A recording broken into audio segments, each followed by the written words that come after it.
noise, if you have,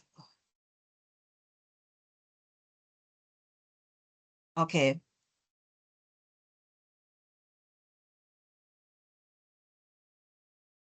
So if you have noise in the background, that can affect how you interpret or how you receive. Jaden, when you start the recording, I hope that it will be saved in the Teams, right? Even though you're Yes, the one please. host. Okay. Okay, I was coming to that. I was just doing a little preamble before we get into that, to the meat of the matter. All right. So when we in our communication, as we would have looked at in our first class, we look at the communication process where the sender sends out a message. So they encode the message. Encode mean that they create the message. They put it together in a way that it makes sense. So they encode the message. So you have the sender encodes a message. Then the sender also chooses a channel. And the channel is the route or is the medium through which they decide to send the message. It could be face to face, it could be through an email, it could be through a telephone call. Those are channels, the channels that are used. Now, once it goes through the particular channel, it goes to the receiver. The receiver has to decode the message. By decode, it's really interpreting what the message is, right? So they have to interpret the message and then they provide feedback. The feedback will let the sender have an idea of whether or not the information that he or she sent out in the beginning, that you, the receiver, understand it and you know exactly what you are to do, what was said, etc., etc. Right? But in that whole process, in that whole communication process, you will find there are times when barriers can, intervene, right? Now, these barriers, as we mentioned in our class last week, these barriers can be, okay.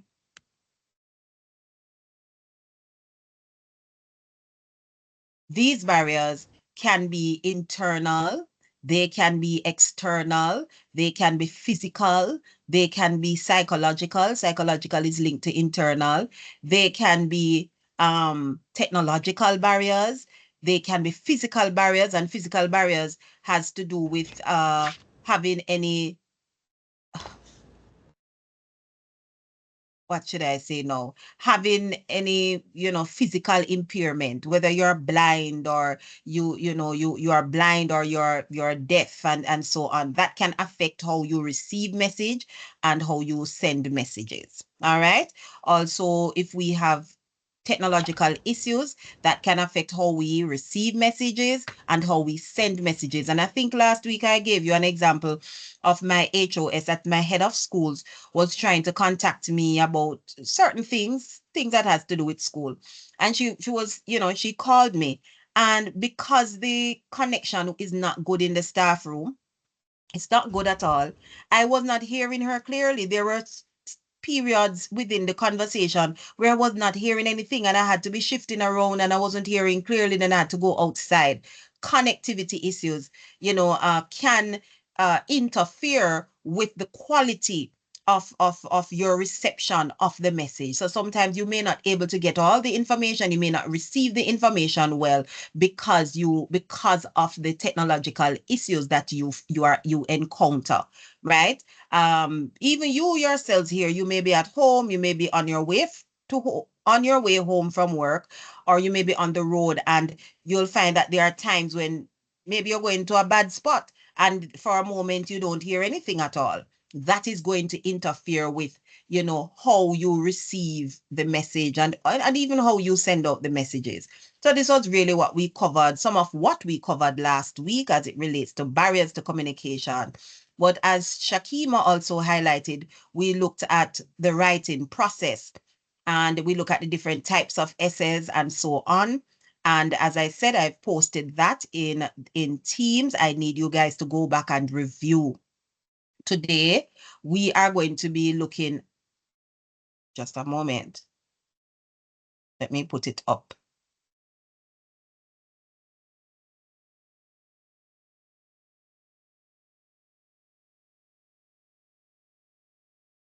Okay. All right. So today we are going to be delving a little bit deeper into the whole writing part of things. But before we go into today's lesson, I want to hear from my students as it relates to the topics that they got last week. Who would like to go first? So I posted some topics that you were to do some research on, because in the writing process, one of the things that you need to do is to research the information. So before you even think about writing, you want to brainstorm ideas, but you want to also do some research. You also want to do some research. You want to make sure that you research the information. You want to make sure that you brainstorm and then you create your draft. So before you can create a draft, you want to make sure that you put in the work, you get the information that you need, and then you take it from there. So what I wanted my students to do was to, do some research. So they got a topic, they wanted them to do some research, brainstorm those ideas, jot them down, and then share those ideas, and then later on write on them. So I want to hear what my students have done. I think I told you to do it in groups, in the groups that you were in when you were placed in breakout rooms. But if you only did it individually, I will I will call on you and you quickly let me know. Share. All right. So I'm going to go in alphabetical order. So I don't want anybody to say, oh, Miss Sophie called for me all the time. I am going to go in alphabetical. Well, I am clicking on people and the order in which it presents, which I think is alphabetical, I am going to call on you. So the first person, ladies and gentlemen, boys and girls, please put your hands together and make welcome. I don't see anybody clapping. Please put your hands together. Why? No, no, students. No, we're not doing this. Very good, Shakima and Jonathan. Yes, Samantha, very good. Come on, students. Come on, or you open your mic and clap. Come on. No, no, no, no, no, no, no. We're not working with this. Very good, Jaden. Yes. What happened to the yes tile? Tilte is very good. Neville, yes, Neville, please go. What's your so ladies and gentlemen, yes, Neville, before Parquet begins. Ladies and gentlemen, let us welcome Carket. But before Carket comes on stage, Neville has a question. Neville, you see your hand up. Oh, that's all right, miss. We'll just Okay. So do the clap. so Carket, it is your time. Oh Lord. All right. So I we got three State the question. State the question that you are doing. and we had three topics. The one that I'll be exploring is how TVET graduates can leverage their technical skills to start their own businesses. What entrepreneurial skills are necessary and how can TVET programs support aspiring entrepreneurs? Uh, so technical and vocational education and training, TVET, provides formal education, training, and practical skills relating to specific occupations. After graduating from a TVET institution, trainees would have acquired a unique blend of knowledge and practical skills, which are fundamental for entrepreneurship. They can use their technical expertise in a variety of skill based areas to develop high quality products and services that meet market needs. A beauty therapist may open a spa or salon or even venture into the classroom as a teacher to share knowledge with future trainees of the craft. That's my plan. While graduates specializing in information technology could go on to develop new programs or software which helps us to navigate technological devices efficiently. Since entrepreneurship is a part of the curriculum offered in the TVET programs, each graduate would have been exposed to topics like business planning, marketing, financial, and risk management, which are essential skills necessary to be successful in any business venture. Business planning will allow you to understand the market you are planning to enter and decide on the clientele you aspire to attract. Marketing and sales will guide you to effectively promote products and services in addition to adding to building strong customer relationships. Financial management helps you develop skills in accounting, budgeting, and money management. Leadership skills will allow you to develop decision making and problem solving skills. Risk management will help you to understand how to identify and put in place measures to prevent risks that pose potential loss. Additionally, graduates are introduced to programs to help them develop business ideas and access resources. The programs also help connections with industry professionals and potential customers. It also aids students in securing funding or investment.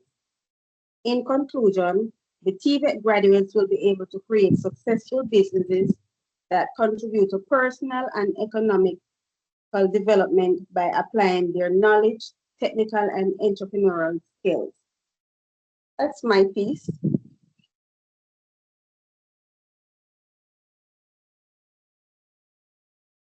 Was I on the right track?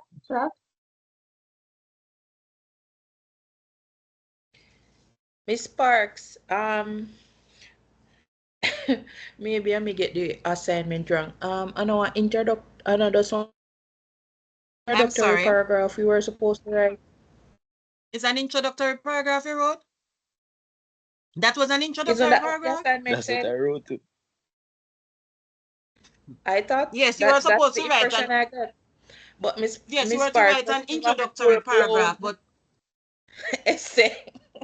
yes, but that's So fine. That's fine. That's fine. I like when my students are very enthused and they go all the way. Nothing is wrong with that. So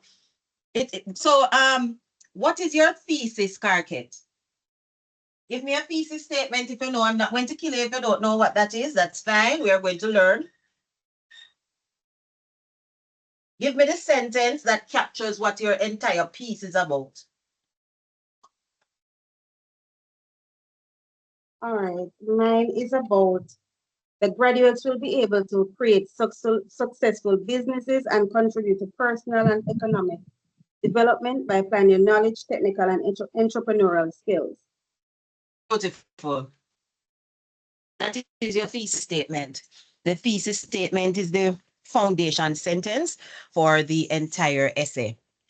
It is the sentence that governs what your entire essay is going to be all about. And if you notice that throughout her delivery of her essay, I didn't really require you to write an entire essay, but you will realize that each of those points that she mentioned, she did develop each of those points. All right, thank you very much, Carket. I think that was good and insightful, and I hope other persons were listening. Can anybody share the points? One point that you remember from the presentation? Jesus, Jesus, how I trust him.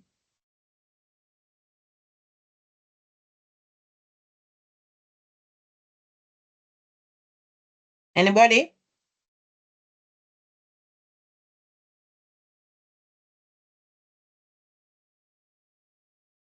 Okay, thank you, Carket. I'm going to call You're on welcome. Javonte.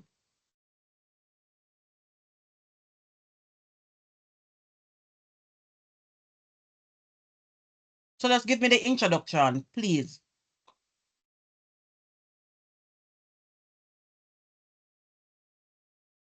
Javonte?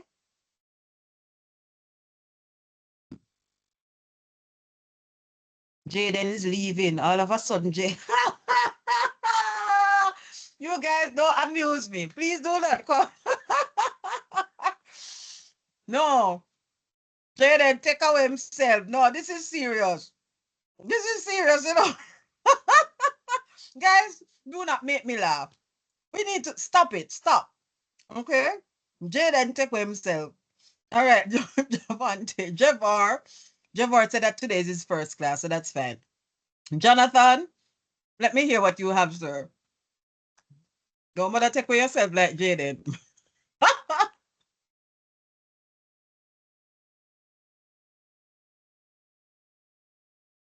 Jonathan? Hmm? All right, you hear me? Yes, sir, I am. All right, so also discuss the importance of health and safety training in fields such as construction that you very well. Ready? Please repeat that. Repeat that. I didn't hear you All clearly. right. Discuss the importance of health and safety training in fields such as construction, electrical work, and mechanical engineering. Okay, How good. can TVET institutions and stores ensure students are well? All right, this is what I wrote. Health and safety training refers to teaching the regulations and procedures intended to prevent accidents or injuries in work environments. This training is very important in accident-prone fields such as construction, mechanical engineering, and electrical work. TVET, technical and vocational education and training institutions, are institutions that focus on preparing students for employment, many times in these accident-prone areas of work. Therefore, it is very important for health and safety training to be taught in these areas. Some ways it can be taught are on-the-job training, regular safety talks, and informative posters. That's all that.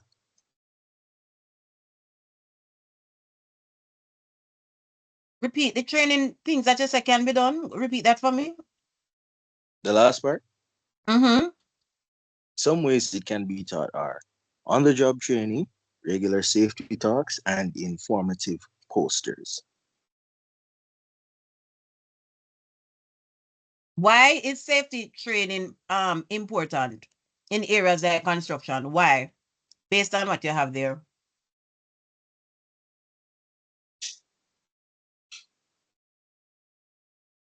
I don't To think that was prevent, made that wasn't made clear to me. So yes, miss, in what the are you first saying? part, in Mm-hmm. the first part, miss. Health and safety training refers to teaching the regulations and procedures intended to prevent accidents or injuries in work environments. Okay. So you tell me what it is. Okay. Mm-hmm. Training home. Okay. So I only hear 2 points there. So typically you need to give 3 points. You know, Right. you explain why. So you give us a little background information. You start out with your sorry. You give some background information, of course, followed by you should have your attention grabber first. Then you start out with your background information. Then you give us the thesis, which is going to really give us an idea as to the areas that you are going to be addressing. And I only heard 2 areas. Typically, it's 3 areas that we should be looking at, especially when we're writing an essay at this level. All right. But it's not an essay that you're writing. We just wanted you to brainstorm ideas and put together an introductory paragraph. Thank you very much, sir. All right. Good. All right. Excuse me, That was John. Miss, Yes.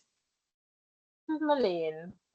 I don't know, probably I missed something in the class yesterday, but I did not wrote an introduction. But I would like to ask a question. Teams, I've not seen anything in Teams for um fundamentals of communication. You are not seeing I'm what? seeing my other course. I'm seeing my other courses, but I'm not seeing anything from this class. Okay. Um, let me see if you are added. I notice that you're using everybody here. Is everybody here, whether you are verified or not, because I see persons using external.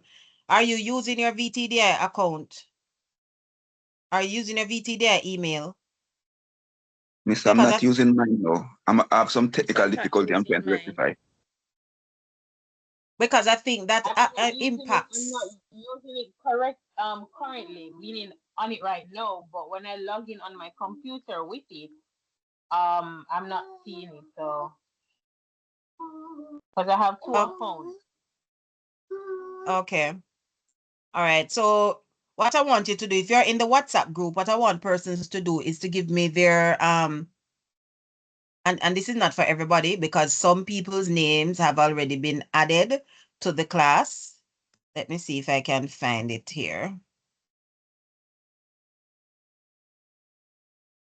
Okay, I can't find. Can I find it here? Can I do settings?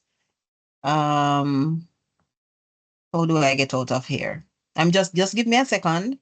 And this is Milani. Milani, what's your email address? What's your email? VTDI email. I think it's very new, you know. Give me a second, let me get.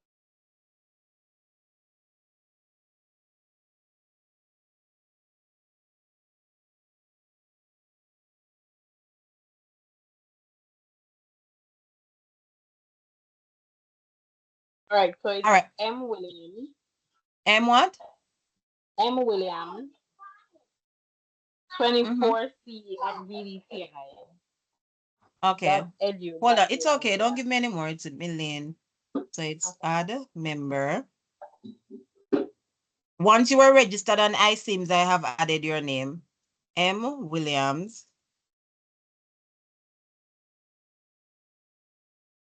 M Williams. M Kelisha. Bridget Donovan. M William Million. Okay. M Williams, what's the number you have? 24C. 24C. Okay, see it come up here. So I'm going to add you. I don't know if you were added already, maybe not. All right, so I've added you to the group. All right, so what you need to do, and this goes for the other students, if you are not instantly notified and if you're unable to access Teams itself, where I post where I will upload or have uploaded class material, my communication with the class. If you're unable to see that, please let me know in the WhatsApp group, and also give me your email, your VTDI email address, so that you can be added to Teams. All right. So that once we start the meeting, you normally get notifications and so on. So please add your name to the WhatsApp group. There is a WhatsApp group. The person in charge will put the link in the chat, and some of you may not be able to access chat because you're using an external email. So he will find a way. Who is my person who is in charge of the WhatsApp group? Please find a way to get the information to our new students. Yes, Talte, how you pronounce that name? Mr. Brown or Miss Brown? It's Mr. Brown. It's pronounced Talty. I Talte, was saying, okay. yes, Okay, yes. good. Thank you. So I was saying that I am not added to the WhatsApp group as it's my first time coming, because last week I never got any link, right? However, Miss Webb sent a link, right, that I used to join in. Okay. All right. So you will be added afterwards. Who is my student? Is it Jonathan? Was it you? I don't remember. One of No, Miss mine. Jaden. It was who? Jaden. Jaden. But Jaden took away himself when he heard me. So when Jaden returns afterward, just if you're able to leave your information in the chat, can you? If you're able to leave your information in the chat or on Teams itself, then you will get some access to the link. So if you don't get through that means, please contact me via WhatsApp. My number is 4260659. Just contact me to remind me so that I can have the link sent to you, etc., and assist you with that. All right. So my number is 4260659. 4260659. 4260659. Yes. All right. Michelle, please. Yes, go ahead. Okay. Good evening. Yes, ma'am. Good evening. Yes, I'm Michelle Johnson. I come into meeting today. You do what? I come in class today. Okay.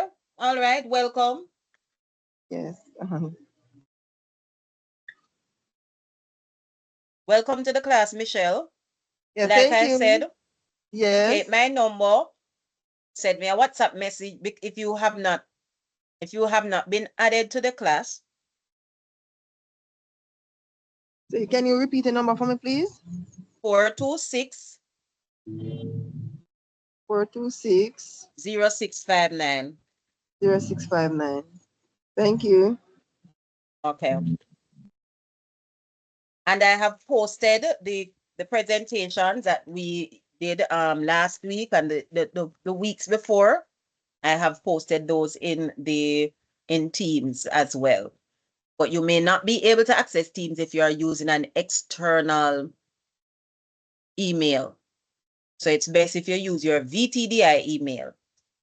All right. Okay. And I will be able, if you registered since Monday of last week or so, your names may not be added to Teams. So it's important that you send me your email address so that I can add you to Teams. All right? Okay. Yes. Wayne, I see your hand up. Go ahead. Yes, Miss. Good evening. Good evening, everyone. I registered last week, Friday. Okay. So this would have been my first class. So I too had a problem logging in. As a matter of fact, I sent an email today to try and get the link, but I don't think I got it to get it from someone else. So maybe wanna use one of the outside verification things. So I got the number you gave a while ago, so I'll also contact you to see if I can get you to put me in the Teams. Okay. All right. Will do. All right. Okay. So Yes, do that miss. for me. And once you do that, then I will add you to the Teams list. So once I start a class or I even upload anything on Teams, you will be notified. It normally does that automatically. All right. So to prevent us from any future problem. Michelle, you have another question? I see your hand still up. All right. So we had Jonathan sharing. Omar,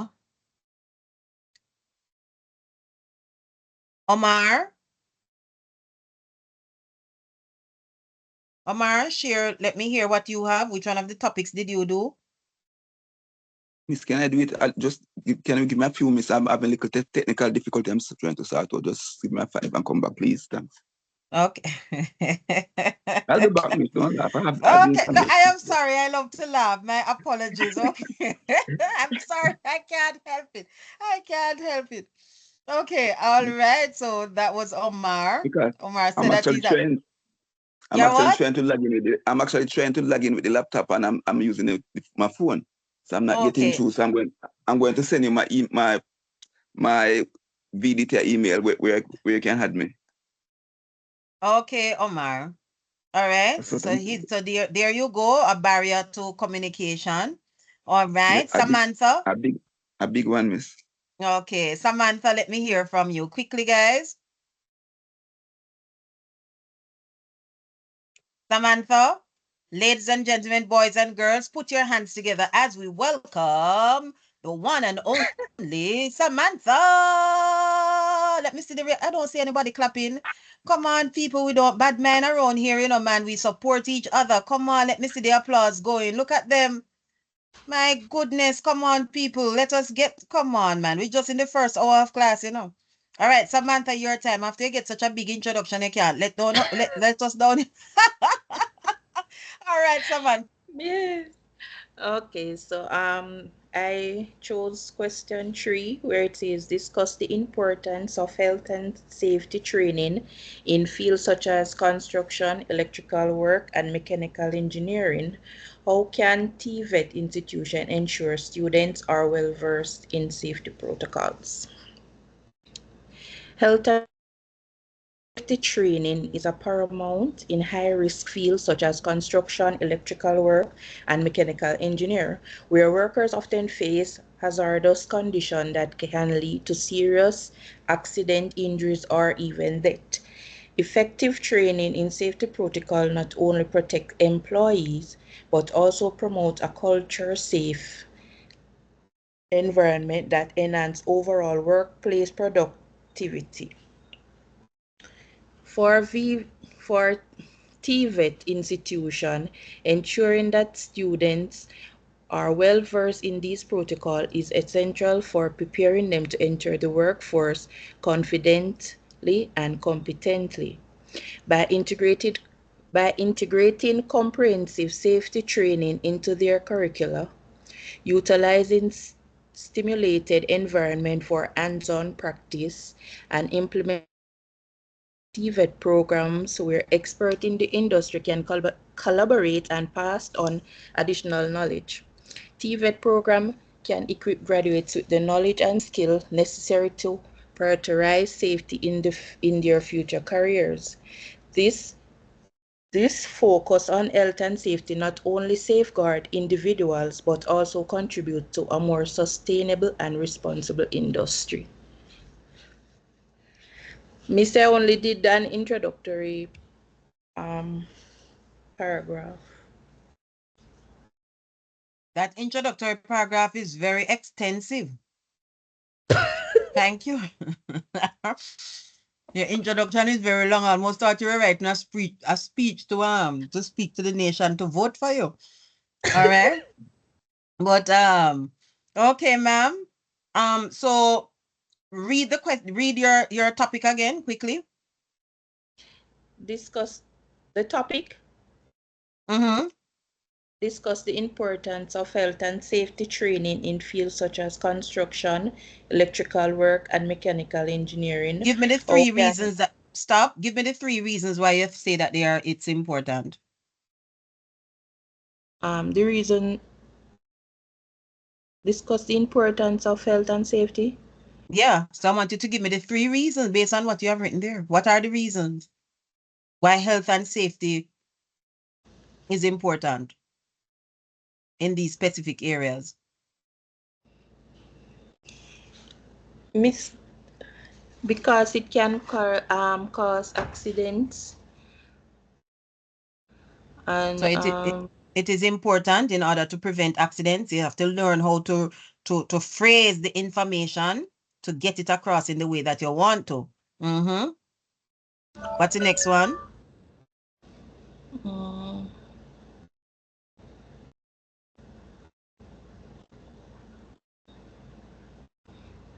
All right.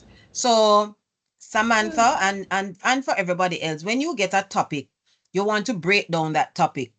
Okay. So yes, it's talking about health and safety, and it's saying that what are the reasons? Why is it important in areas such as construction? What you want to brainstorm is why is it important? Right? So you want to be able to brainstorm those ideas, jot down those ideas. Why is health and safety information or education within construction and other fields like that? Why is it important? One point that Samantha has made is that it can help to prevent accidents. What are other reasons why it is important? I want to hear from the rest of you guys quickly. Well, it is important for your own safety. Because I think in every work you do, safety first begin with you. If you don't see the sense to protect your own safety, you won't see the sense of protecting other safety. Okay. Anybody else? Thank you very much, Omar. Anybody else? Yes. I think safety goes right to the heart of productivity in any business. Once your workers are safe, then you have healthy workers are more likely you get more in terms of production. I like the sound of that. That's very good. That's a very insightful one. Yes. So we can say that if we prioritize safety, then it can also lend to productivity because people know that they are in a safe environment. And so it could also trigger or stimulate productivity within the organization. That's a good point. Anybody else? Very good. But Miss, those 2 points are in there, no? Okay, but I was asking you the point, Samantha, and you weren't telling me. So it's as if they disappeared from you, Samantha. I was distracted, Miss. Which is here is a barrier to communication, Samantha. No, Miss, my alarm just went off for me to take my insulin, so I was doing two things, so I wasn't really looking. Which is a barrier, I which just is a remember. which is a barrier, Samantha. So there was an internal thing going on. So you weren't able to receive my question the way that you should have, and you weren't able to convey the information as you should have. All right. But thank you. Good. All right. Very good, guys. All right. Let me see who else I'm going to call on. Miss, I Shakima, can you go went ahead. already. I Omar, can you go went. ahead. You want to go ahead, Omar? Yes, Miss, I can try. Okay, go ahead. We're not trying. You're Oh, going to do it, sir. Put your hands together for Omar. Come on, guys. Come on. Give him a big round of applause. Look at me. Okay, very good. Miss, Only 4 persons. All Miss, right, I'm blush. Omar. Yeah, I'm blushing, Miss. No, man, I know blushing time, sir. It's not blushing season, sir. Go ahead. Okay, I choose number one. How can vocational training help to reduce unemployment? No, how can vocational training help reduce youth unemployment? And he said, discuss the importance of skill development in creating job-ready graduate. And this is what I have. Vocational training does help to reduce unemployment by providing education and training in a number of skill areas.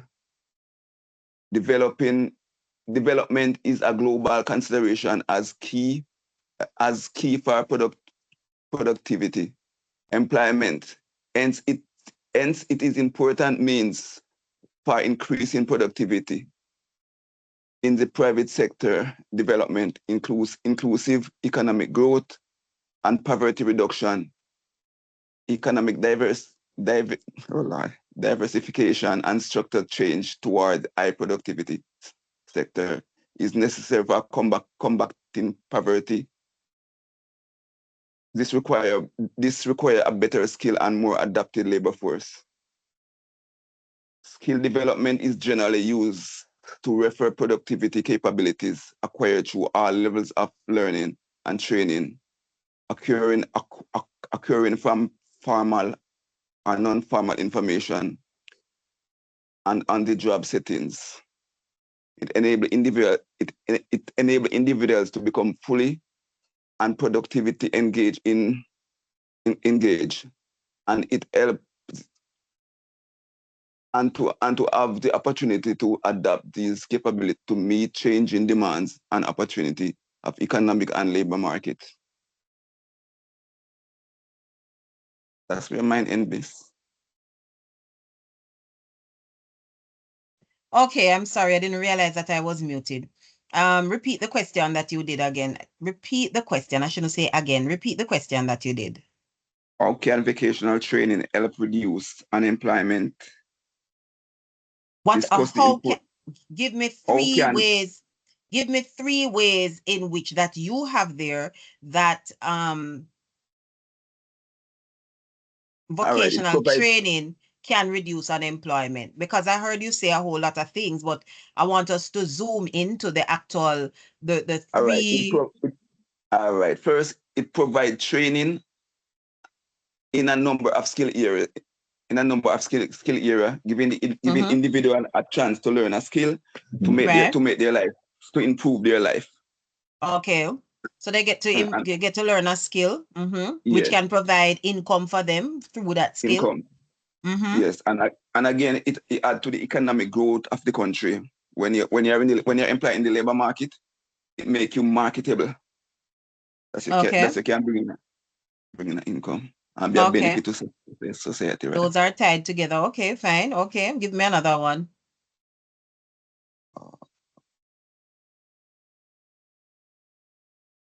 But I need. And if anybody want to chime in here now to give me another way in which vocational trade. Yes, go ahead, Omar.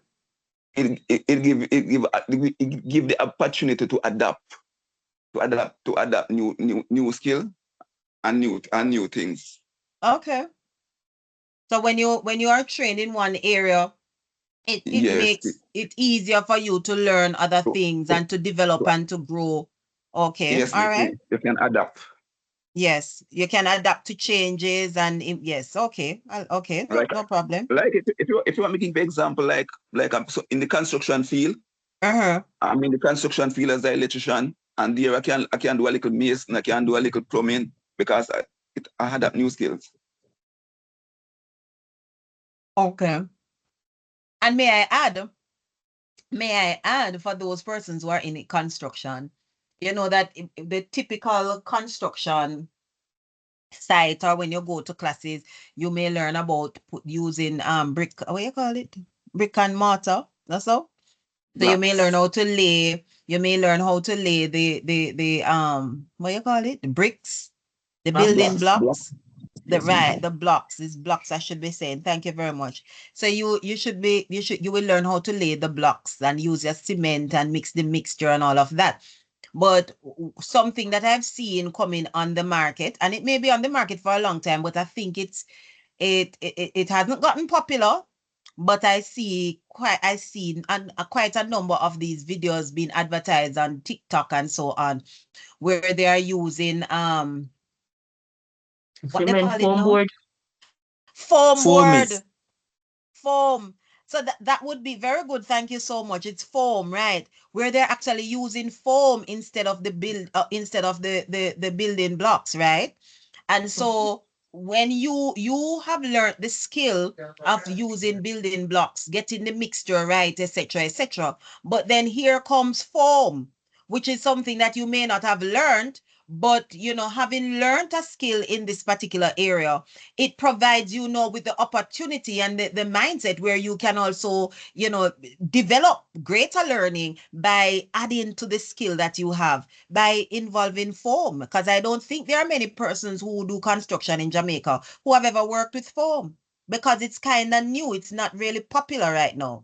And I'm telling you, if I'm to build a house, I think if I'm going to build another house in my lifetime, I think I would like to try the foam, because they say that it will last you for the lifetime, etc., etc. So instead of the building blocks, they lay the they lay the they lay the steel, and then they use the foam instead of the blocks, and then they cement it. They put the cement, the mixture, and so on. So it stands firm like a regular building block. I think I they don't, said that it. Repeat that. Yes, Omar? I don't think I trust that, miss. You don't think what? I trust that food. I know, because it's new, people are going to say that, but I've been reading and I've been following it and so on, and I'm not saying that I am off it and I'm knowledgeable about it. I'm learning like everybody else. But I think because it's new, people are going to have that level of mistrust. So I understand that. So some people are normally distrustful of things that they don't understand, things that are not familiar with. So there is that level of there's going to be that level of distrust, and I understand that. But when maybe it will get popular, because what about the fact that what about those people who build with prefab? So you Yes, call it the prefab thing, is where yes, they don't use but those things don't have building blocks. So those yes, are miss, but so inferior quality. You notice those houses that they make with the prefab, you cannot put decking on it, the concrete decking on it, because it's too weak. So if you miss, can use prefab, why you can't use foam? I don't think I agree with you. I don't think I agree with you on that point, miss. No, it's Why? okay. Tell me why No, nothing is all wrong. right. Tell me why. Why? You Explain. see, as an electrician, when we have those type of wall to Right. cut, we have problem cutting those wall Which comparing to the one? block. The same prefab one that you're talking about. The When foam you one when or the regular prefab? the regular prefab, we have problem cutting those walls Mm-hmm. because it tougher than the block by far. Oh, but They're not as thick as the block, but their concrete is more solid than the block. okay. All right, fine. But what I'm saying though, Omar, you realize that, and this is from a layman's perspective, I do with my own knowledge of construction is hiring persons to do the work, right? Yes, But ma'am. I have a little idea, but I'm not versed. But based on what I know, when you use the prefab, which, for instance, these companies that have these companies that build these All right. houses, for example, you have give me some names of some companies, guys, that build houses. We can. Gore. Gore commitments. Yes, we can, Gore, and so on. When they are building those houses, enough prefab they use on those houses. It's not regular, it's not prefab, isn't Yes, it miss. so? Yeah. And isn't it that your prefab, when you have the prefab, they cannot put the deck in, they can't change the roof. It has to be like the regular roof that you see them have. They can't put they can't put concrete, they can't put the deck in on it. No, miss. We have so many which areas which up to 2 stories. And it's Yeah, the but same prefab they use. is it okay. All right. My impression was that they can't use the thingy on it. All right. All right. I stand corrected.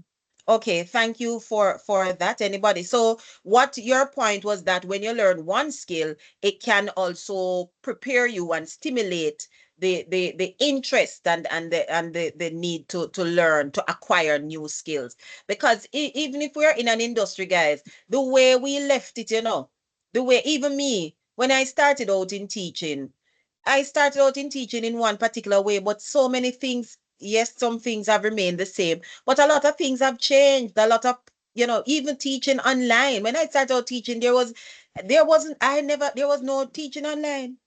I mean, if they had teaching, it was very rare. Nobody in Jamaica was doing online classes when I started teaching. This is something that this is a skill that I have had to develop over the years. Even doing PowerPoints and stuff like that. These are skills that I would have to develop over the years, doing different things and so on to develop my skill as a teacher. So so you adapt one skill, but that skill lends itself for you to grow and to develop more, learn new skills. All right. So thank you very much, Omar. I don't want to belabor that point. So Samantha went already. Shakima, your time. Put your hands together for Shakima. And then we are going to get into yes, Jaden, I saw that you disappeared from my presence, sir. As soon as I was calling on you, I see you raising your hand, sir, because I was laughing how Jaden take away himself. Also, Jaden, we have some new students in the class. I would like you to make, Jaden, take down your hand quick. So Jaden, you didn't have a question. Jaden, don't make me laugh. Don't make me laugh today, Jaden, because I love to laugh, Jaden. Don't let me laugh. Okay, sir? It was a coincidence. It was okay, sir. Because when I see Jaden, I say, Jaden leaving. Me say, no, man, Jaden take away himself as he hear me calling his name. Also, so we have some new students, Jaden, that I want you to reach out to so that they can get the link to join the WhatsApp group. You hear? Thank you so much. All right. So Michelle and the new students, Talte and who again, Javar. I think Javar is new. Javar said that he's new. And we have Melanie or Melaine Williams. Please reach out to Jaden. So Jaden, right and Wayne, here. miss. And Wayne too. And Wayne Bruce. So see the gentleman there, Wayne. Jaden, give them your telephone number, please, so that they can reach out to you. Are you able to hear me, everybody? Yeah, man, I'm hearing Yes. you. My number is 229 Yeah. 57 Yeah. 58. 229 57 58. Yes. All right, thanks. All right. So just send Jaden. He's very responsible. He has been on the ball where this WhatsApp is concerned. So please send him your information. Just tell him that you belong to this class and he will set you up with adding you to the WhatsApp. Okay? Because when you send it to me, I would have gone through Jaden nonetheless. So it's better you just go straight to Jaden. All right? Thank you so much, guys. All right. And then when you are in that group now, you can give me your email address and I will add you to the class. All right? That's it. Okay, Shakima, your time. Yes, miss. So I did not write an introductory paragraph, What did you write? but I wrote basically essay, but not that long. It's not that long. So the topic was to discuss the importance of health and safety training in fields such as construction, electrical work, and mechanical engineering. Right. And how can TVET institutions ensure students are well versed in safety protocols? Okay, so In professions such as construction, electrical work, and mechanical engineering, health and safety training is not an option, it's a necessity. These vocational areas expose workers to serious safety hazards daily with heavy duty equipment, power tools, scaffolds, ladders, torches, circuits, and the moving and lifting of heavy objects. Over 46% of workplace falls occur in the construction industry. Accidents in these fields can result in serious injuries, fatalities, and property damage. Now, TVET institutions play a vital role in preparing students for a workplace, and it is imperative that safety protocols are deeply embedded into their curricula. Institutions can ensure that students are well versed in safety practices by integrating mandatory safety training into all practical and theoretical lessons. TVET institutions can adopt industries recognized safety certifications, such as the OSHA training, and collaborate with industry partners to ensure that their training aligns with current workplace standards. By doing so, students will be more prepared to enter the workforce with a solid foundation in safety protocols, reducing the likelihood of accidents and promoting safety and productivity in their respective industries. Full stop. All right. So I have a question. Mhm. What are give me 3 reasons why safety and why safety training and protocols are important within this industry. So first, it helps prevent injuries and fatalities. Next, it ensures that you comply with regulations. So it makes sure that workers basically meet industry standards and legal requirements. Beautiful. Also, That's a very good point. That's a solid point. Making sure I don't remember hearing that one mentioned by others where you are meeting the standards, the safety standards of the society, the region, whether it is international standards, local standards, but you are meeting the safety requirements. Yes, continue. and it promotes workplace efficiency.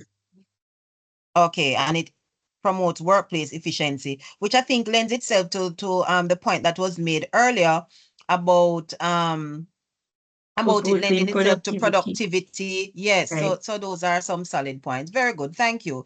All right, guys. Is there anybody that I have missed? Jaden, you have yours ready, sir? Yes, No. miss. Okay, go ahead for me, Jaden. Okay, miss, give me a second.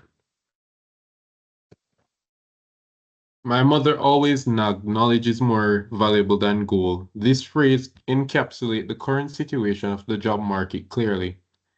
Job security and job readiness after graduation is a growing concern in the young population in their quest for a sustainable lifestyle. A blog done by Leanne Parsons, a writer employed by Harvard's Division of Continuing Education, states that learning new skills could boost confidence and credibility, advance your career, and build a social network for work. Simply put, the best solution to unemployment and job readiness is skill development, reducing our gap in knowledge and promoting versatility. Okay, repeat your question for me. Repeat this It's topic that you did. it's the first topic, which is how can vocational training help reduce youth unemployment, discuss the importance of skill development in creating job-ready graduates. Okay, so give me 3 reasons how on 3 ways in which skills training can help youth the unemployment. Um, Boost confidence and credibility, advance your career, and build a social network for work.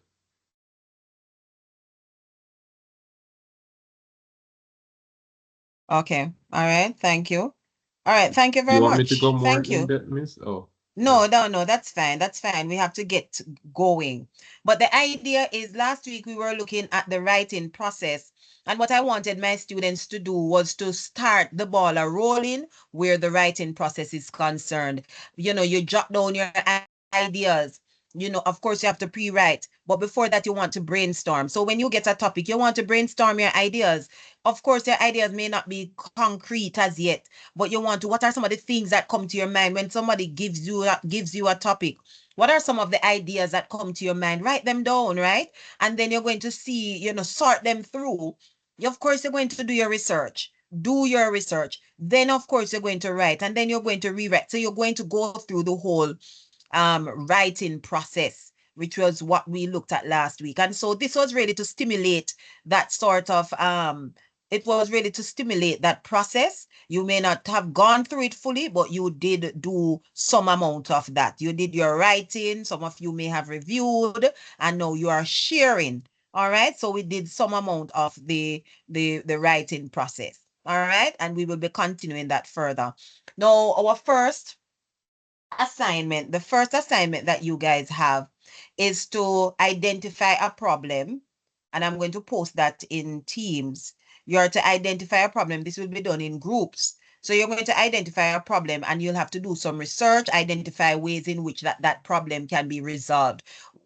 How is that? What is the problem? Describe it. Say how it affects persons, you know, how it affects individuals, how does it affect the society, how does it affect the community, right? And then you're going to identify 3 possible ways in which this problem can be resolved. And so that is going to be your first assignment. Now, before we get into that assignment, we have to learn about problem solving. So today we are looking at problem solving. So what I'm going to be doing with you at this moment, we have 14 persons in here today. And excluding me, so it would be 13. Right? Is that correct? I think it would be 13. So 4 4s, okay. 3 4s, 12. Okay, my maths is not so good. 3 4s, 12. 4 3s, 12. So maybe, so if I give 4, that's 1, 2, 3, 1, 2, then 3 and 4, then 5 and 6. Okay. So I'm going to give you 3. It's going to be 3 groups, so it won't take long. All right, so I am going to put you into breakout rooms. The persons who find themselves in group 1, in room 1, you are going to do 1 and 2. Okay? The persons who are going to be placed in room 2, you are going to do 3 and 4. So by the end of this session, you should be able to define the term problem solving. You should be able to identify 5 key problem solving skills. You should be able to explain the 5 key problem solving skills, identify the steps in problem solving, and explain the problem solving steps. Explain them. So not only to identify them, but explain how they work, give examples. So you should be able to give examples. So not only explain, but also provide examples of the problem solving steps. You should also be able to identify 3 tips for problem solving. So I am going to be placing you in 3 rooms. Okay. One group will have a little bit, may have 1 person more, but you're going to be placed in 3 rooms. And I want you guys to work together on completing 1 and 2. So those who are in room 1 will do 1 and 2. Those who are in room 2 will do 3 and 4. And those who are in room 3 will do 5 and 6. And 7 everybody will do, that is afterwards, right? So when you do this, I'm going to give you a few minutes, maybe 15 minutes. You should be able to do this because there are 4 of you working together, 15 to 20 minutes. You're going to be doing this, then you're going to come back to the general room where you're going to present what you have. If you want to put it in a PowerPoint, please put it together in a PowerPoint so that it can be shared with the rest of the class. Don't, if you want to, put it in a PowerPoint. So become prepared to share it with the rest of the class. Give examples. So use real life examples to demonstrate what you mean. So just don't give me some definitions, but give me examples that can help the class to understand. Then we will be discussing these and then we will get into it. So today I want you to take active be actively involved in your learning and discovery of these topics. So we are looking at problem solving. When we say problem solving, though, what comes to your mind when we talk about problem solving? What comes to your mind, and why do you think it is important, if you think it's important any at all?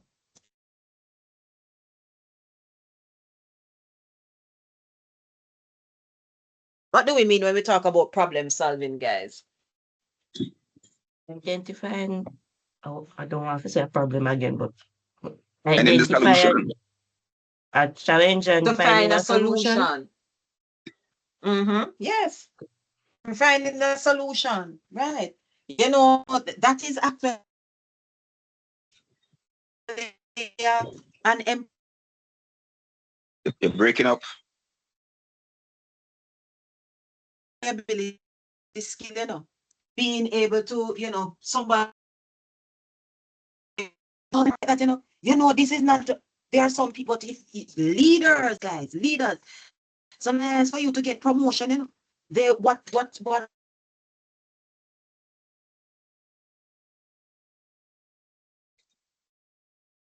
Internet issue. It's not hearing you.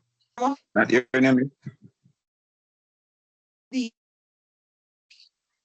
the Communication barrier.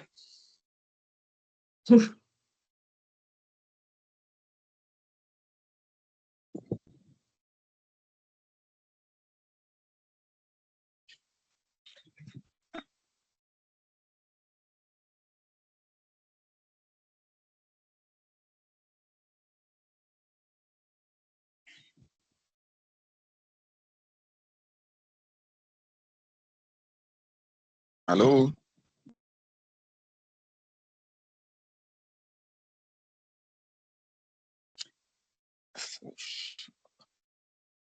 and that they talk about here at VTDI, we talk about employability skills. And employers out there, when they are talking about hiring persons, there are certain things they're looking for. They're looking for certain employability skills. They're looking for communication skills. But another skill that they're looking for is problem solving skills, right? Somebody who is problem solution oriented. And what that means is that you are somebody who focuses on you're somebody who focuses on solving the problem and not just highlighting the problem. You have some people, you know, they are good at highlighting the problem, you know. Me say, you know, see this something, they go pop down or something. And then me don't know your master. Me don't know. Me don't know. But employers want persons who can say, this is the problem. But this is how we could try this and see if it can, you know, if we do this, if we do A, then it will cause X and Y to happen. And so the problem can be solved. Those are the type of persons that employers want. They want persons who are solution oriented. All right. So today we're going to be delving in problem solving. And as I said before, I want you to get the full grasp of this, because this is the foundation upon which you guys will have to do your first assignment, which is really to identify a problem. And I will be posting that activity. You will identify a problem, and then you will identify 3 possible ways in which it could be resolved.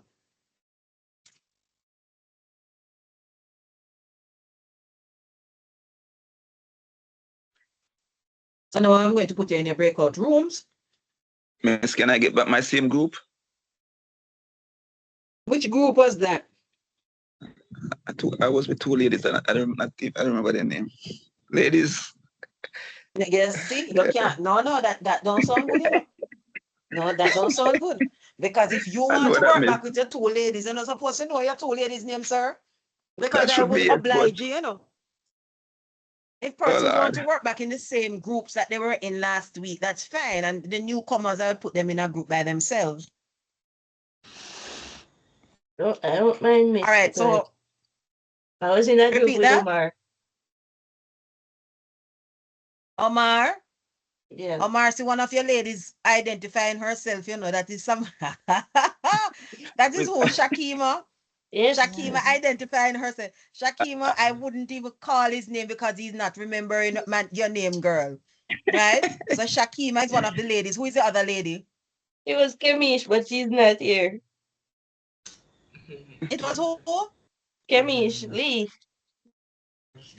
Kemisha. Oh, Sorry. okay. All right. So automatically assign 4 to 5 people to each room.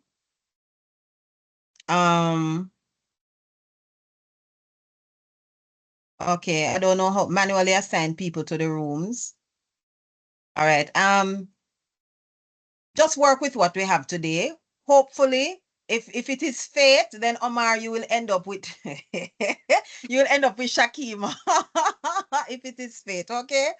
Just work with the program for today. But later on, when we have our group thing, and since you enjoy, because I understand sometimes we had an experience and we enjoy working with somebody, you and person gel. I can understand that, and I would oblige that. So when we are going to have our groups, you will get the opportunity to select the persons that you want to work with. All right, so I'm just going for now. I'm just going to randomly put you in. As a matter of fact, I'm going to allow the computer to do the job. So if you find yourself in room 1, you will be doing 1 and 2. If you find yourself in room 2, you're going to do 3 and 4. And if you find yourself in room 3, you're going to do 5 and 6. Everybody understand? Are we clear? You're going to prepare a PowerPoint presentation. You're going to give me examples, explain each of these concepts. You're going to give me examples that will help me to better understand, and not only me, but your classmates to better understand what you're bringing across. Also, make sure that you get reliable sources to help me and your classmates to make it more believable. We want to know that you didn't get it off Wikipedia, but you got it from a reliable source. Okay? So we're going to create the rooms and 20 minutes, 6:34. So we will come back to the main room, 6:34. Somebody help me with the maths now. That's about 50 something, 650 something, right?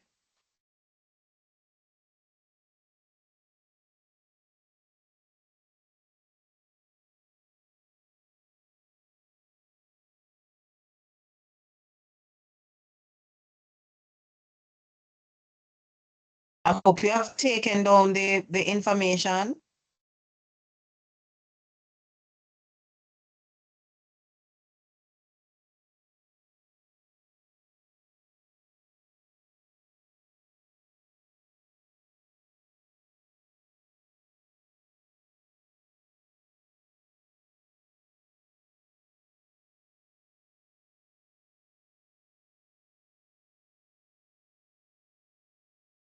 Javante, what are you doing here still? What is happening?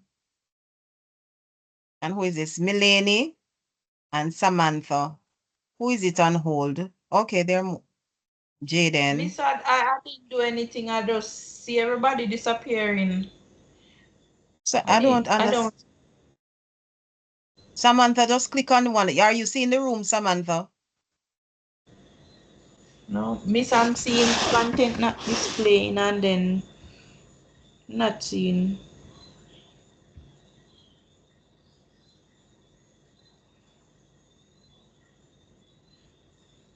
Where should I be looking to see something, Miss? I'm not seeing where to. Okay, hold on.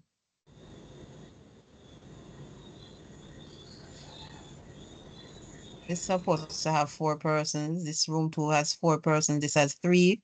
I wonder how do I assign? How do I do that?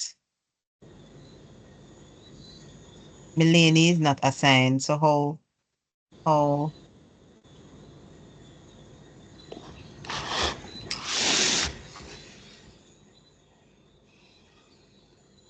how do I assist you? I don't know why you're unassigned. Milani is unassigned. Samantha is unassigned. So how can I?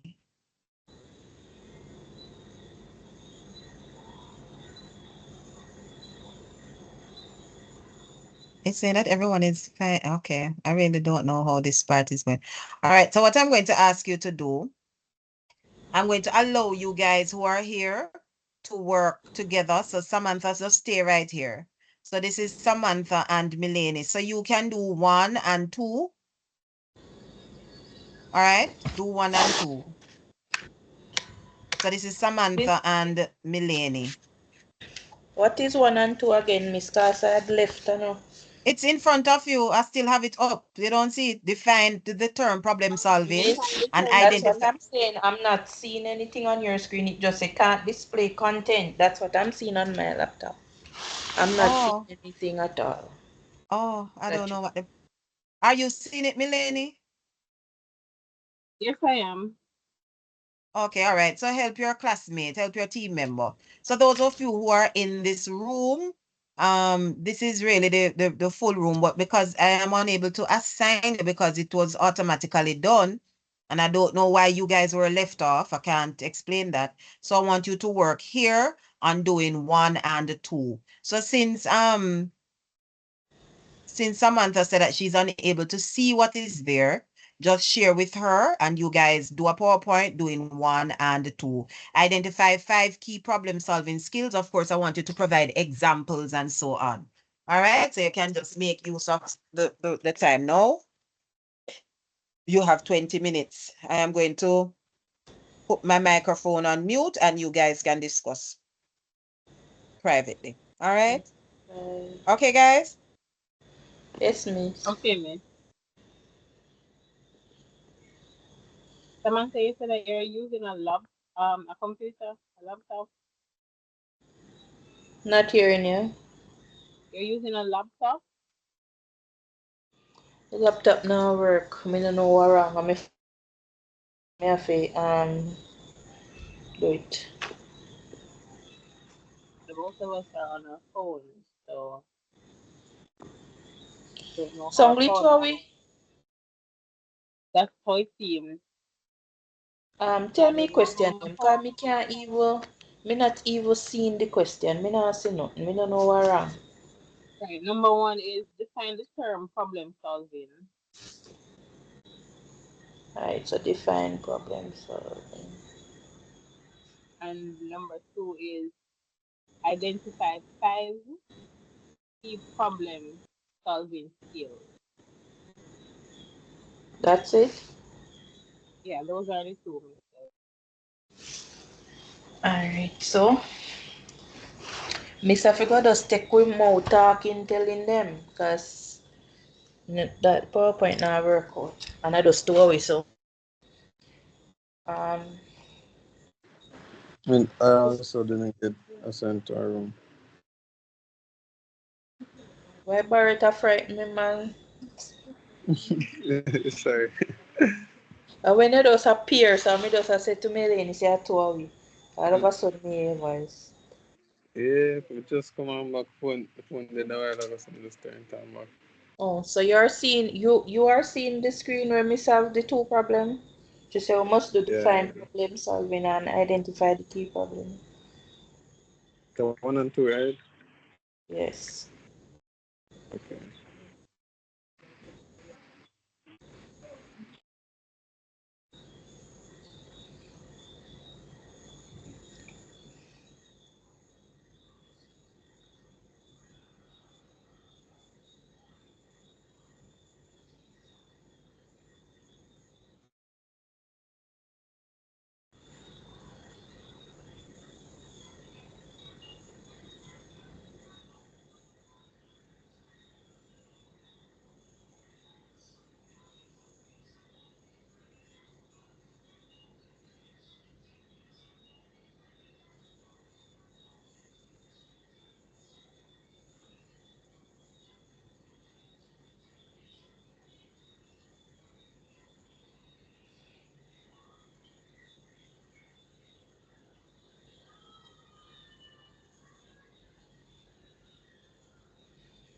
Anybody find a good definition for problem solving? I find one. I'm not sure if anybody has anyone better. Let me tell you mine.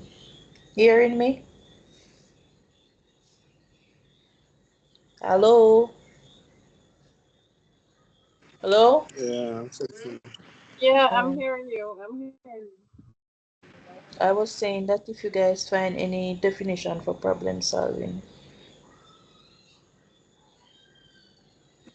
I found one. It is saying problem solving is the act of defining a problem, determining the cause of the problem, identifying, prioritizing, and selecting alternative for a solution, and implementing a solution.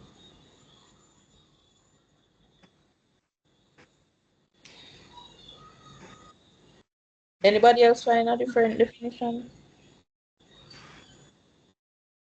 Um,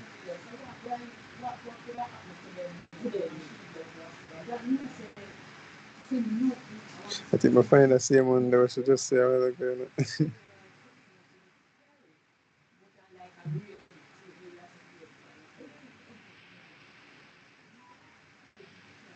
Oh, maybe.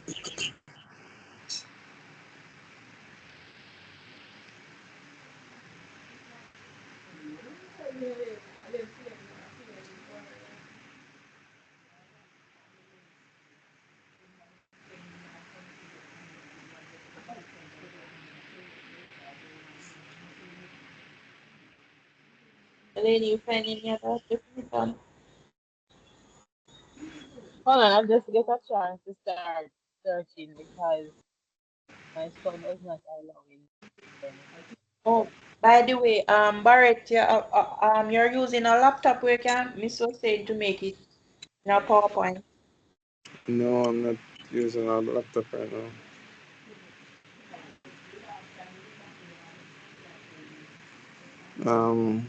I find a definition. So, problem solving is the process of achieving a goal by overcoming obstacles, a frequent part of most activities.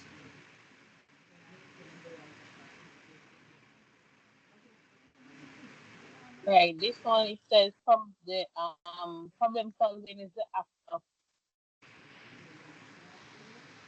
of defining a problem, Yeah, I see that too. determining the, yeah, determining the cause of the problem. That is the one that I read before.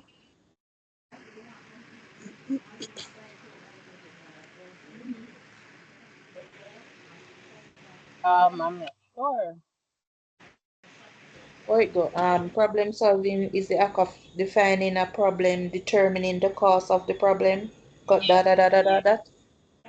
Oh, that's the one I read and was asking if anybody else have a different one. We could go with that one. Yeah, we could.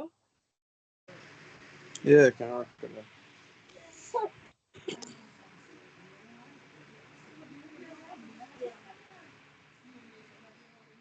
Moving on to the Identify five identify five problems. key problem solving skills. Alright.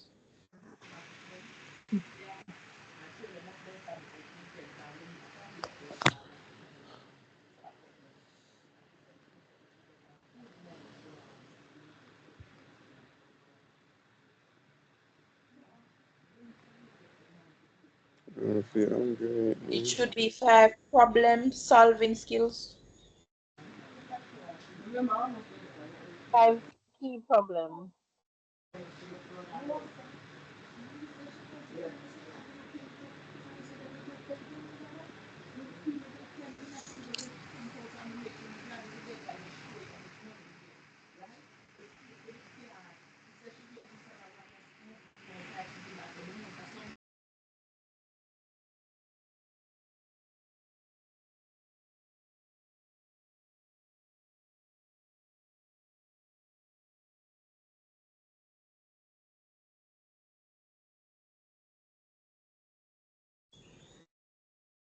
Problem solving skills. And five of them. The key problem solving.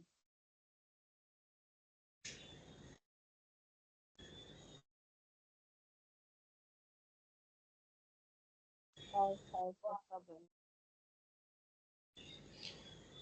I'm going on one link named job. What is it? Job scan? It's first thing I see come up. Something about job scan. It give one look definition of problem solving skill and then it have Oh, these are the steps. Then you have 5 problem solving skills like creativity, research, communication, teamwork, teamwork, decision making. Yeah, then 5. Those are the 5.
Sorry about that, but I just wanna get a call a while ago. Just want to know you.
There is one that I'm looking at.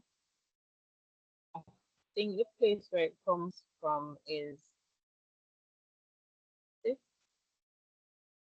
Coursera org or career advice. I think that's what it's saying here. It said there are many techniques to problem solving. For example, uh,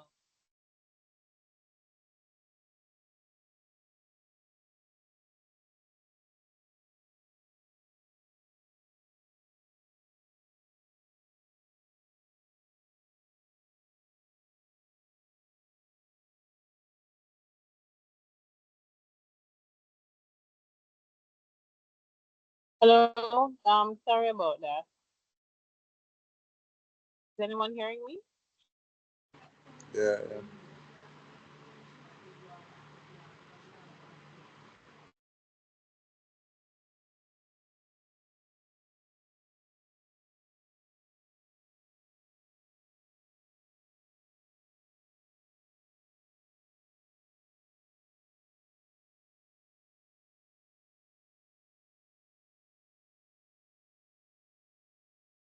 Give me the thing.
Hello?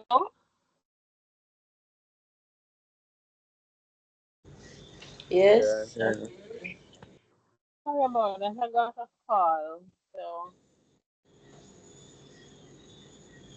um, I was telling the examples of the 5 key problem solving skills. They're saying trial and error, difference, reduction, mean, and analysis, working backwards and analogies.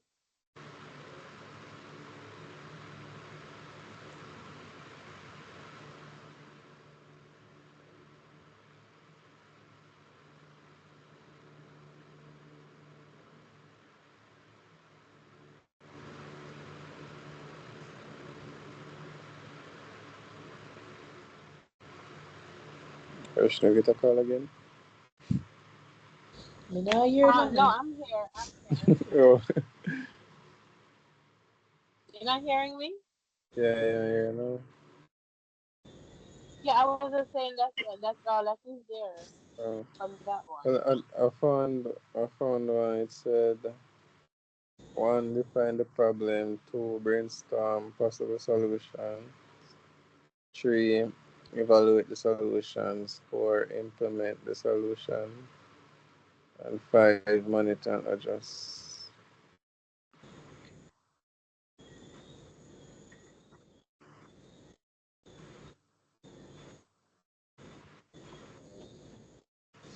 That question is the 5 key problems that are problem solving skills. Yeah. So let me hear them again. Define the problem. Brainstorm possible solutions. Evaluate the solutions. Implement the solution. Monitor and adjust.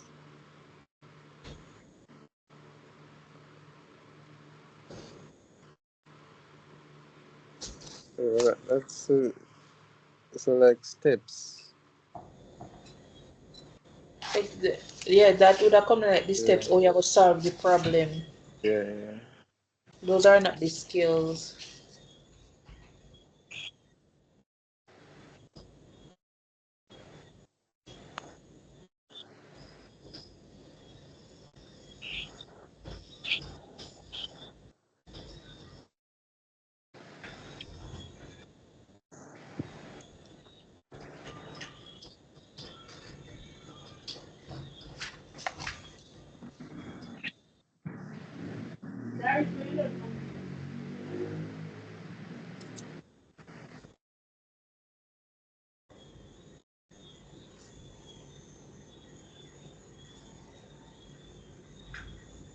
All right, so there is this one.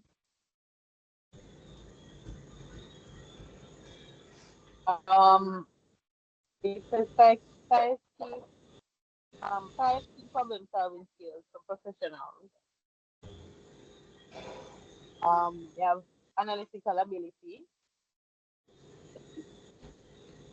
um, lateral thinking, logical reasoning, innovative, persistent.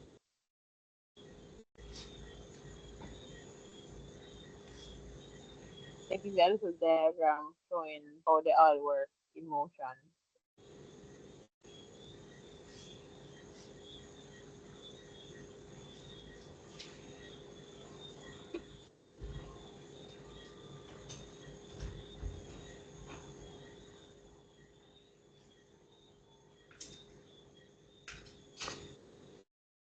Alright, so I'm gonna find something more. Actually, I see a lot. I'm gonna name five. So, creativity, decision making, teamwork, research, and communication. That's the one I was reading first. I mean, never did I hear Oh, no oh, creativity, research, communication, teamwork, and decision making. yeah. A couple under That is from job, job scan. That's something you there. um No, I'm not seeing job scan. No, when time me open the link, me I see that on top. When me open the link Oh, for but open that. that's not link because it's at the link at the top. But they drop, it's like a drop down list. I can drop down and see the definition of the skills. That's the one that I was reading when you guys were making your phone calls. Um,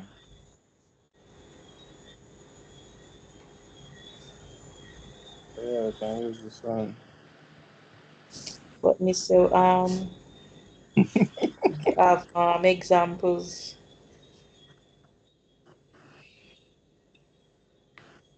Oh yeah.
Oh, I just did a job scan one that you're talking about, Samantha.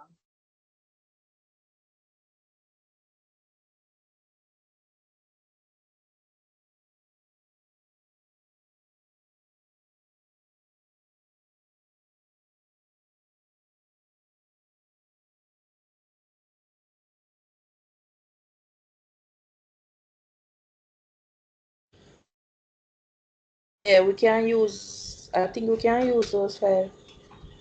Yeah.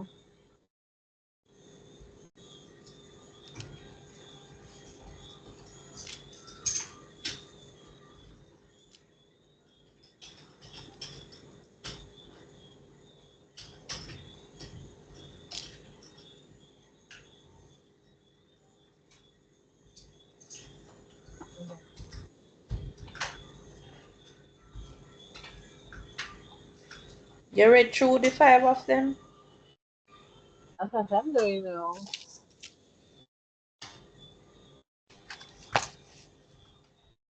So which type are you using? Didn't hear that. Which five are you using? creativity, research, communication, teamwork, decision making. What was the last one? Decision making. Oh, I had an example of the creativity. Like say in your salon, you would like create a selfie station where you would allow your client to take selfie of themselves, post it on social media, that would help promote your business. That could go as an example for being creative. mm,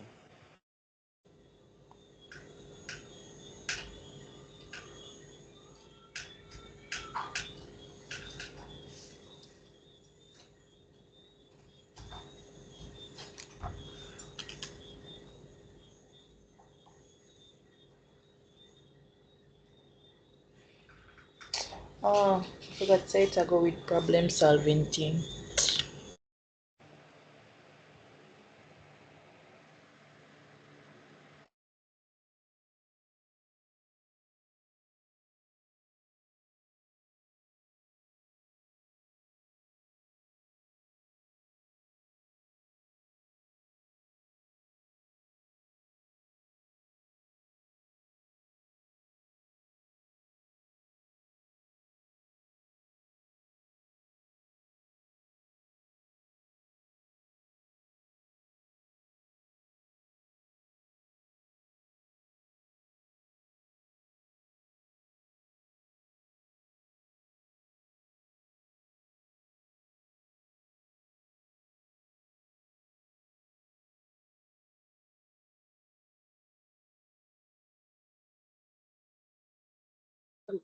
We are going to use that one.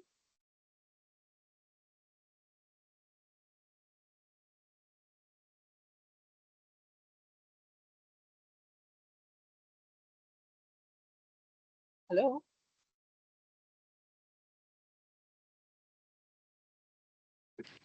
yeah. But what are some examples we are going to use with them? So we have to use example in your doing explanation. So for the one that says research, you have to have good research skills. You have to like doing research, and the research will be gather new data on your specific area. Say hospitality. You want to find out what is the new trend that is going around construction. What is the new way of probably laying a block or putting on a roof, or you know what is the upcoming thing that is happening now. So you do your research and find out how to do it, how to carry it out.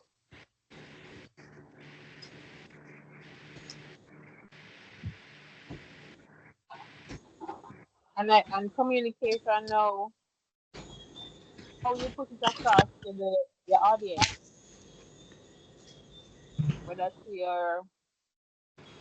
your online customers or your prospective clients that you want to sign a deal with.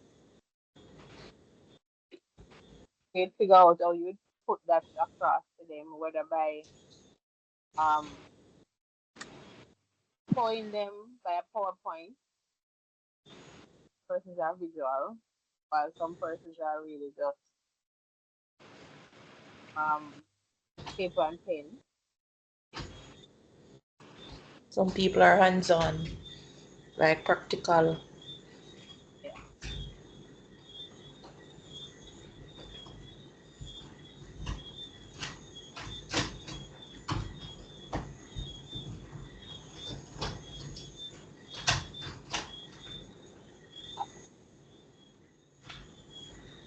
Can I put it in your bed, sir? Yes, I think I'm going to put it.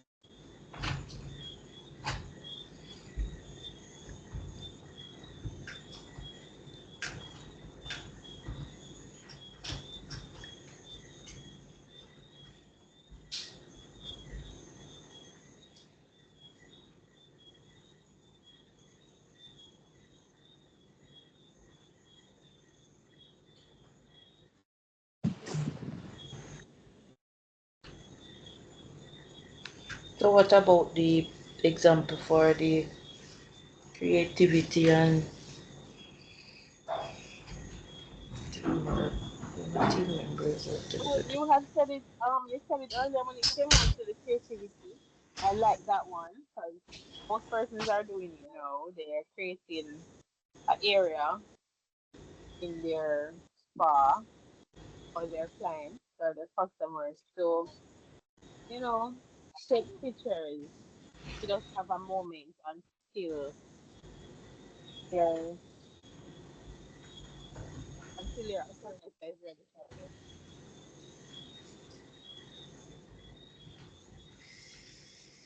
So the creativity, you said the research, basically you have to research in the field what is trending, the communication, so this thing about teamwork. And for The other one is teamwork, we all have to work together to uh, get the work done faster and efficient. Look here, the disruption is like. Melanie, that I want definition I give you now an example. Maybe Miss want one example, the scenario example like how one situation where you go explain how teamwork goes. It could be like in the same salon setting, maybe you have an appointment and maybe on the way one obstacle arise or one barrier, as Miss would say, and you can't get to the client on time, maybe you can inform um your co-worker and maybe they can do the service on your behalf or something like that. Teamwork. Yeah, that's all. That's yes. Cause you go work together now to make sure so the service is done and the client can go please, cause she did get you on time or whatever. So you never left her stranded.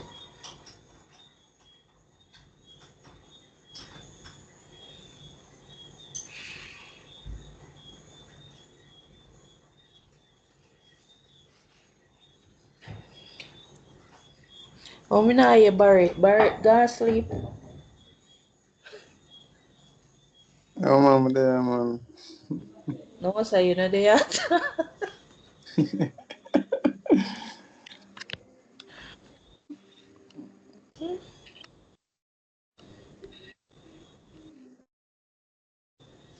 So which one you do, Barrett? Cause you asleep, I know. Yeah, the teamwork. Eh? Me just talk about teamwork. Yeah, just stop. Decision making. Give one Let me example explain on it that. too. Give one example and scenario. How we have to explain that one.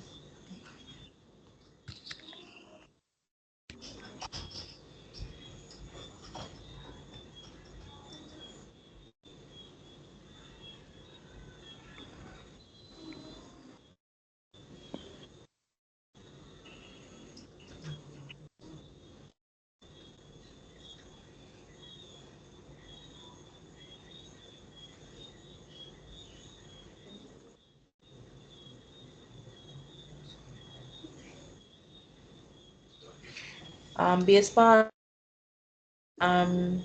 example, we basically base it on a salon environment.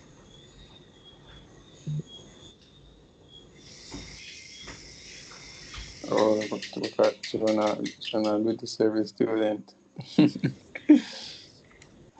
Well, for communication, well, for research, I had put in construction in there. Not hearing you. No, I said for research, I had said we research the new trends of how to put on a roofing, for construction person. Yeah, so it's not just beauty therapies. Oh, you can put in your own scenario base. Oh. The teamwork that I did wasn't specifically for salon either. I'm just speaking general. Yeah. So on the creativity and teamwork right there.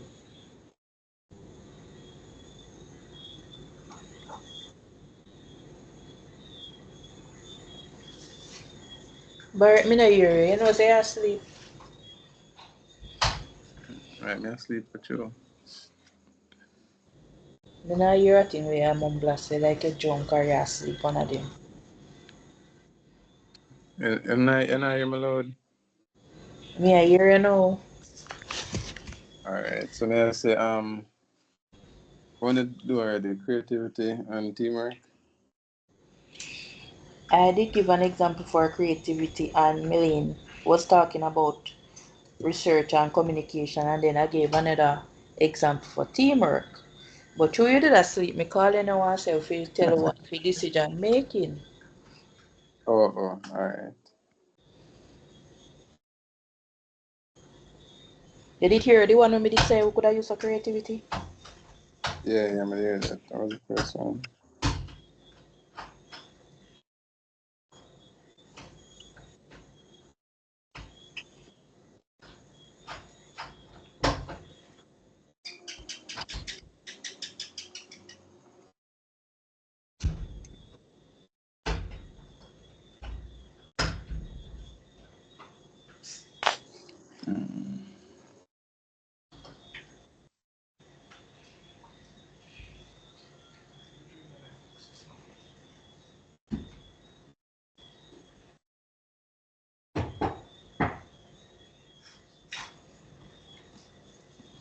So when we are present, we're just going just list them and give the example.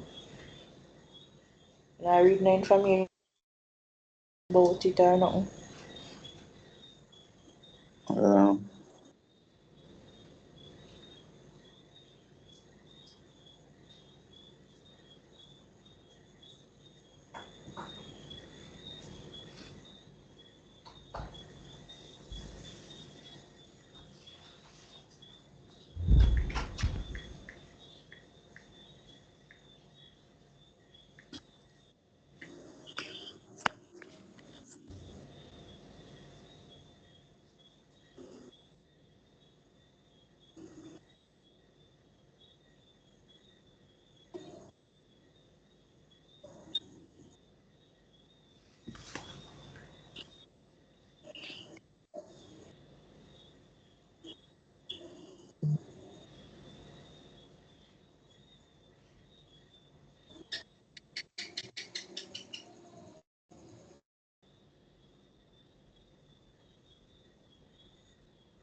Guys, so are we going to present?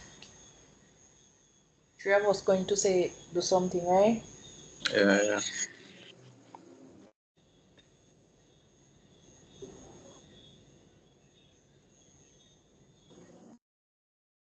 So, Bart, I'll know me an example boy decision making.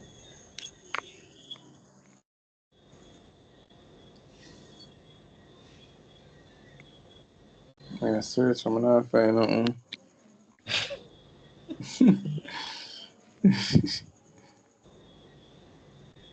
I want example we want now. What feeling Bart construction? Electrical. Hmm? Electrical. Electrical. So give one scenario now, electrical field now where maybe in the good decision making come with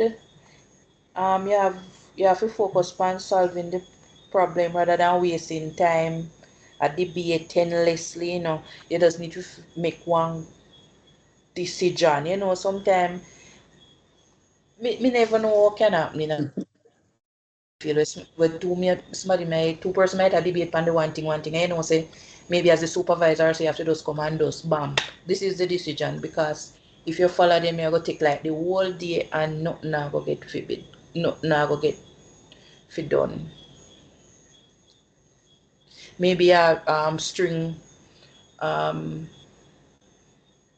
something or no something we are doing you feel and maybe one somebody decide something else and the other somebody have for them own opinion, so say two of them are clash, so maybe at the end of the day maybe have to go to the supervisor to just make one final decision on the way forward, one scenario like that. Yeah. You get what me I say? Yeah, man. Because if you have good decision making that I want good skill for you have because sometimes you ever buck up on someone like a soft boss it so you come like a employee around things. Like one employee will say, I saw you go man and then lean toward that the one specific person says. So you have to have one good decision making, you stand firm in your decision and say this is the way forward because you have always have employee want to feed them where that the way are everybody Yeah. know everything. So you just have to make the right decision. Just one decision. Choosing the best option.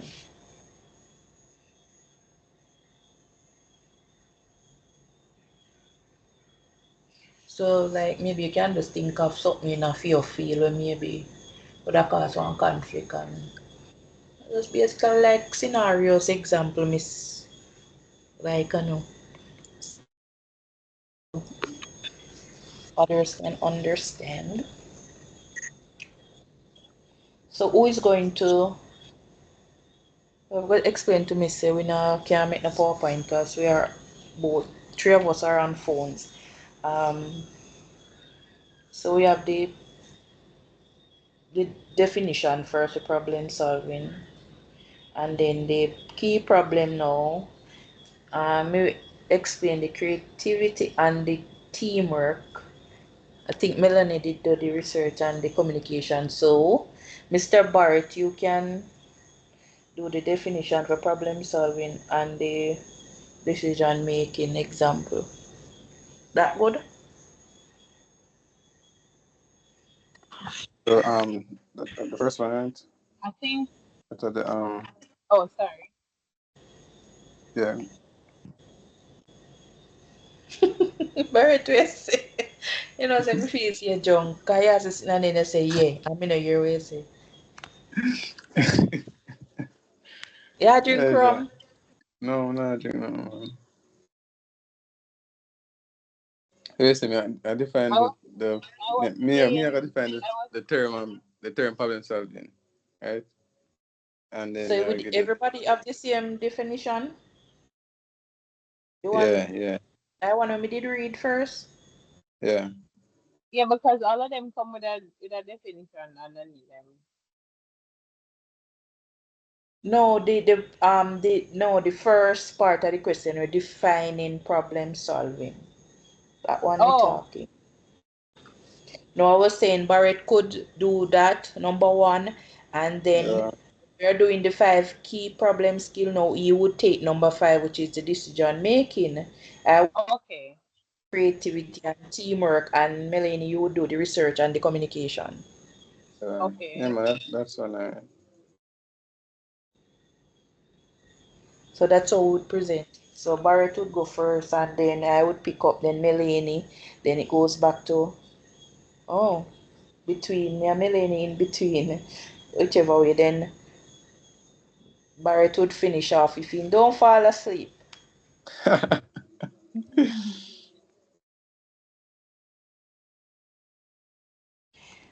And like when you finish explaining the decision making, you maybe could have just say, so in summary or for a recap, the problem solving skill you just maybe the basic idea is identify the problem, generate one potential solution, choose one solution, implement the solution, and then evaluate the result.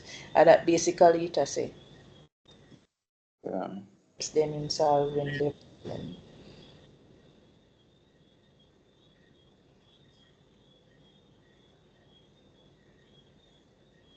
But you know if you do that because others get supposed to get that. Me not see the rest. Me never really Oh see yeah, question free, split up. free.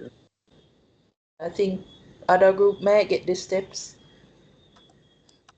because me not see the I don't see the question all now. Me see my phone as I can't display content.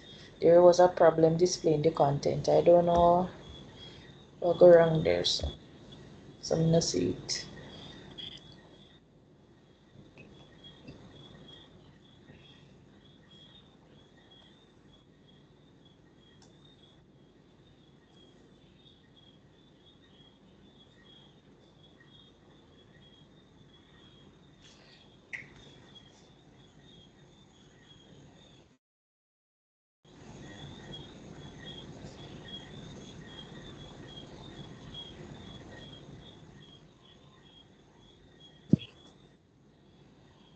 Oof.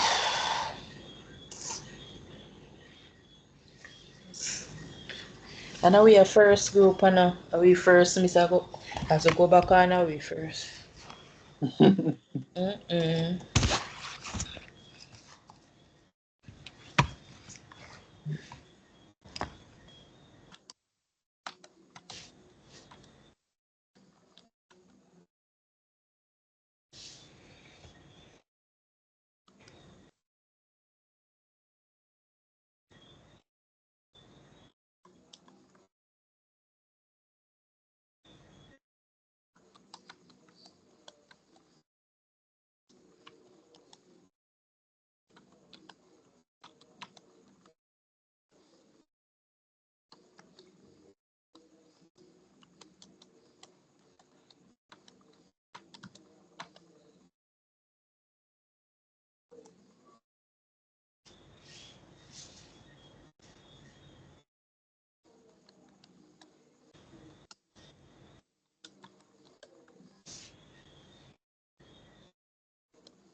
Money time now go this week. Got stuck this week. Mm.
Okay, young people who are in this room, I am going to be posting in the chat an additional bit of information that you guys need to do. So I am posting it here. Miss, this I is am yes. Miss. Don't I thought Yes. please, No, cause it's Bart is not. sleepy. Who? All right, so I am posting it. I am posting it in the chat. That's why I said send him to go and wash his face. So I'm posting it in the chat. You're going to identify a problem in your area of specialization. You are going to be specific about what the problem is. What is the problem that is to be solved? It's not anything hard. So you're really going to use the problem solving steps to do the following. So one, you're going to identify a problem that exists in your area of specialization. You guys can determine what that is, and you're going to be specific regarding the problem to be solved. So what exactly is the problem that needs to be solved? Is it Wi-Fi issues at the workplace, in the ICT lab, whatever the case may be?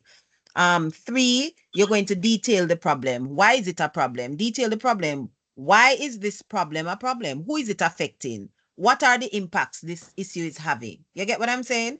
And then four, you're going to give me some possible solutions that can be implemented in order to address these problems. So that's it. And then you present it. Okay. So it's nothing really, really hard. So I want you to use your problem solving steps in order to complete this. All right. I'm signing out now. Bye.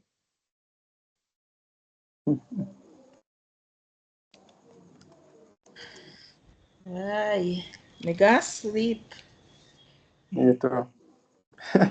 Me join Bart, you go sleep. Cause me feel so good, so we don't know wait for miss.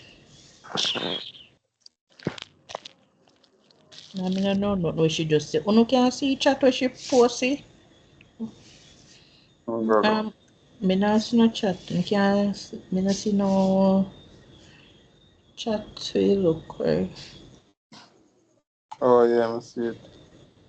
It's in Teams.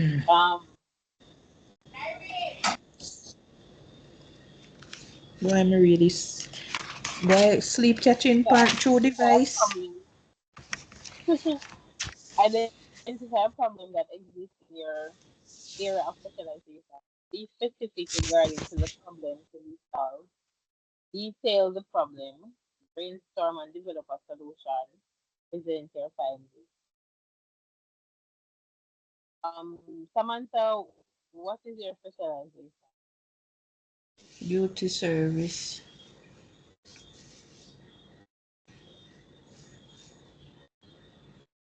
Beauty So, service. okay, I'm And saying Barrett is electrical and you are beauty services. beauty service. So that means that Barrett must come up with the problem and the solution and everything. Yep. Oh gosh. But we have problems in our area. Didn't hear you, Melanie. No, I said in our specialization, we have problems in the industry. Kind of problem. You want problem correct, you know. More sleep and Well, for come. instance, most um most cosmetology, they don't you know they don't know how to care for their clients here. Most they don't know the proper way to care for their clients here. That's one. They don't have any communication. Most of them don't have communication skills. So, but I think I'm pointing out the ones who aren't fully trained. I think that's where the problem is. I was thinking to find a problem where it would involve both, like how Barrett is electrical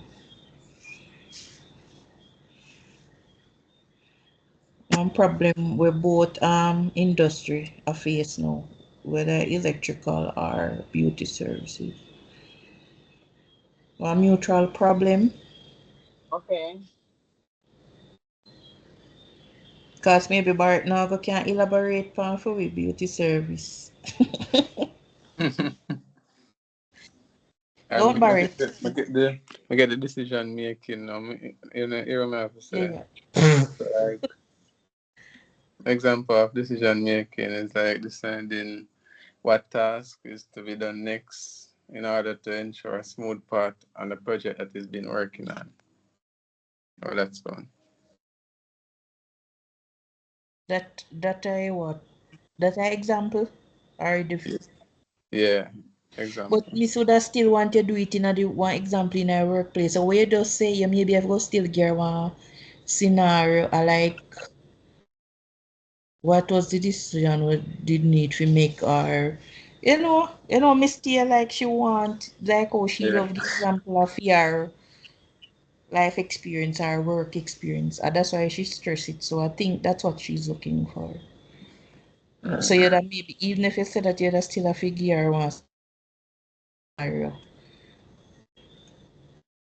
You get what me I say? Yeah, yeah.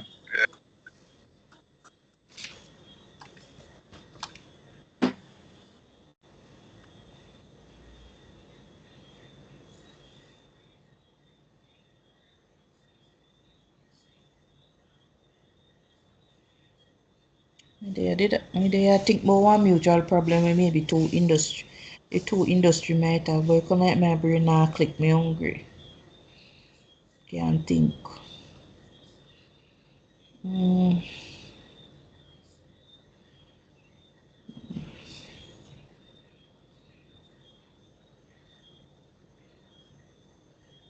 All right, Melanie, you did say the problem with um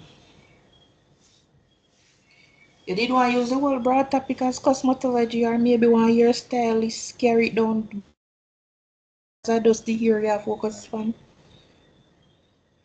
Yeah, I can do that. Come remember say cosmetologist do one skin, hair, all of that. Hair and skin and nails. So maybe could have carried down more specific to like hairdresser, hairstylist, but not use hairdresser again. Most hairdressers don't really, no, it's a means to an end. Me find out the most hairdresser, even though in a rural place, enough of them they just get a place or they just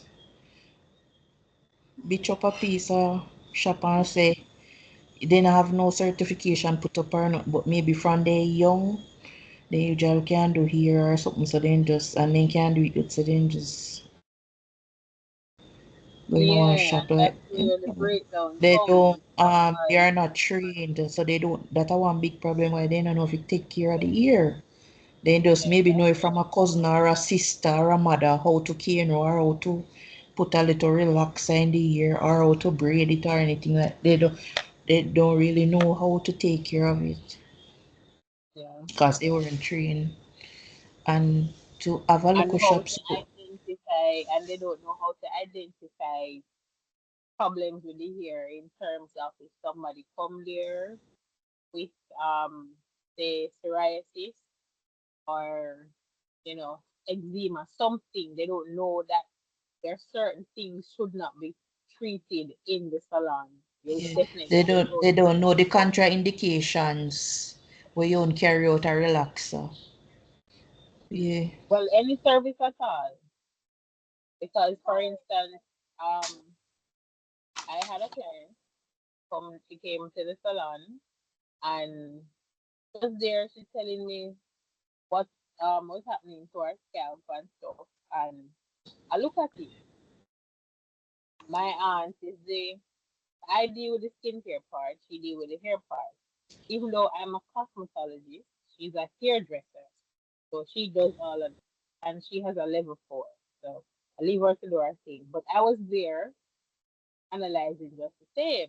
The client has bumps on her scalp. Now, when I look at it, she's telling us that one, the person that she went to use a comb and burst the bulb. That's a no-no. And she's there scratching it. So it's all inflamed. And we were looking at it, say, all right, look, firstly, we cannot touch you because what is happening here, it it is possibly catchy. So we have to send it to a dermatologist. Most hairdressers would just say, okay, they're not analyzing the scalp. They'll say, okay, come into your service, boom, bam, do the hair, and that's it. So we know that they have to analyze and consult. That's what we did. So that's a breakdown that I'm seeing. That is happening. The hairdresser that burst the bump never know supposed to burst the bump in the client's head. And because of, and give the client more issues. All right, so we are going with the hairstylist.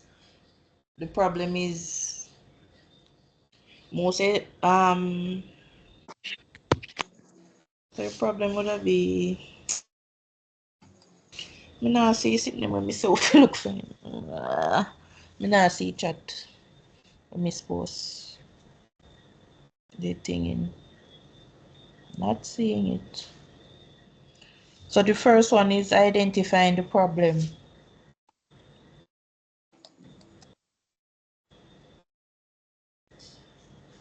So it go Barrett. I'm ready, sir. We want to take it step at a time. When I read the entire thing to me now, I remember it. So, which one? You want the second part? So the first one is identifying the problem. Yeah. And the second one, be specific regarding the problem to be solved. So the specification would be where we carry it down, we narrow it down to the hairdresser, right? But me lay nickel and not fear problem. No, Me but lay here, listen. Oh, so what would be what would the identifier problem be? Because if the specific, I think the specific would when we say no, the hairstylist doesn't know how to properly care for the ear. That's when we would get specific, right? Yes. So what would be the first part then? Identify the problem. No, the problem is that they don't know how to care for the hair. That's the problem that we're identifying. And the solving of the problem is that they would need to be properly trained. No, Barrett just say number one is identify the problem. Number two is getting more. Oh, go Barrett, getting more specific. Be specific regarding the problem. Yes, so you're getting. So when we get specific, would be we get. So the problem would be the first one would have to be a broad thing, and then the specific part would when we narrow it down to the hairdresser, the hairstylist. Hairstylist. No, don't know. Yeah. You get what me say? Yeah.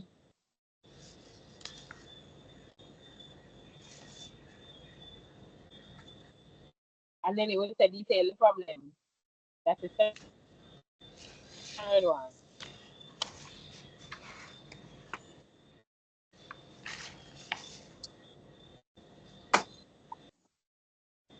Tell me, memorize number two, Barry. Tell me it again.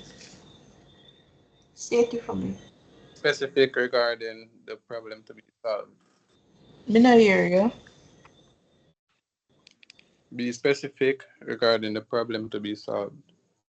Alright, so be specific regarding. Every time all the pen is stop right.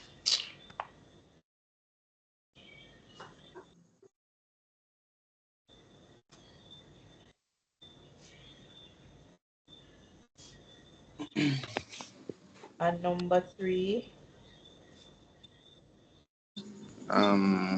Detail the problem. Detail. Yeah.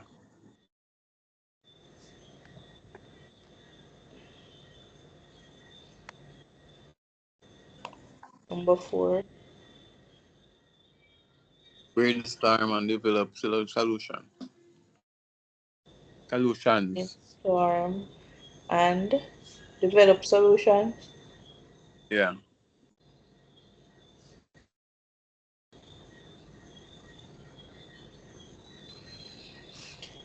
All right. So, what And can go so? number 5, present your findings. Wait, number 5.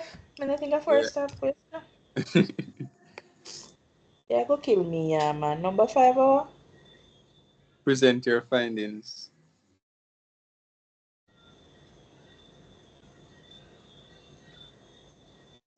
But I don't know, man. This week I'm not in it. All right.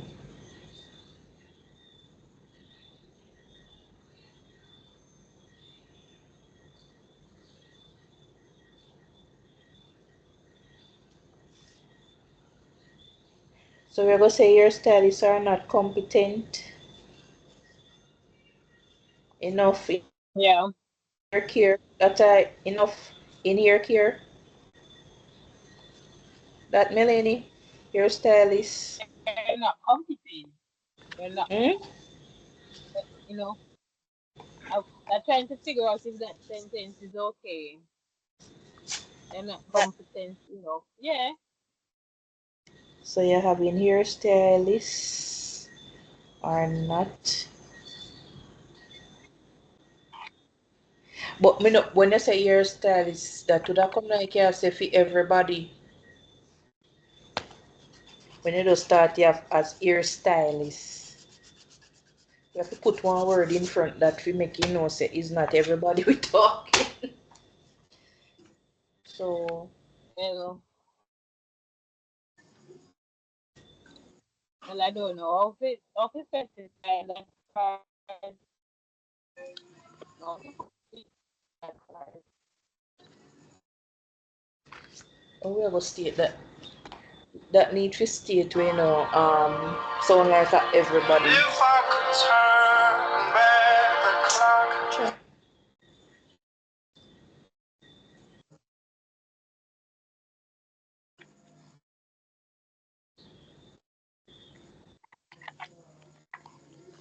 Hello? Yeah. Oh, I having some connection problems. I realize my call is dropping. Boy.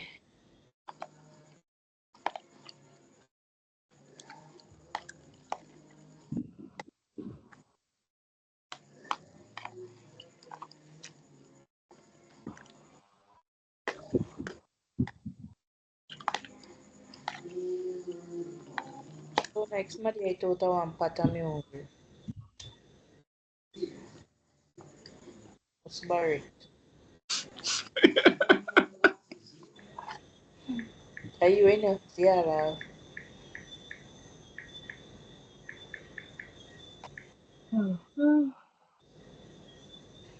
Okay, myself want to find some food.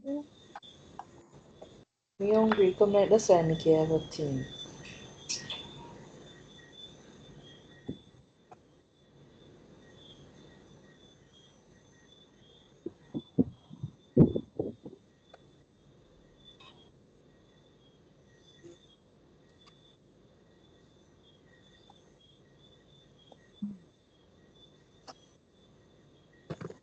And my biggest distraction right now is sleeping. Miss one problem problem in the industry, chemical awareness, that I problem. Yeah, that is a problem too. That would be the identify the problem, chemical awareness. You're gonna be more specific. Cosmetologist. But that's what I'm saying. Me no know. Me no want to be where we are basically talking about everybody, because some people know them thing. You can't just. Yeah. Me no want just do it like everybody don't know what them are doing. If you understand what I'm saying. Mm-hmm. Okay. Alina, do you want the yogurt, Mama?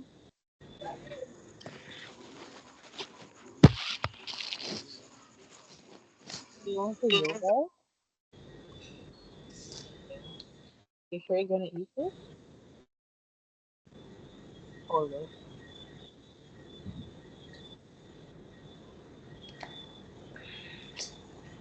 Oh my.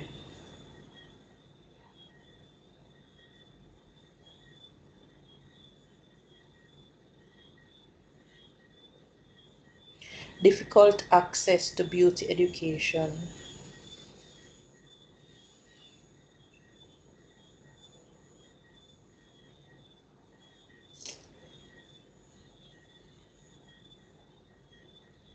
Your Auntie Tita won't say anything if you have her yogurt, okay? The babies know.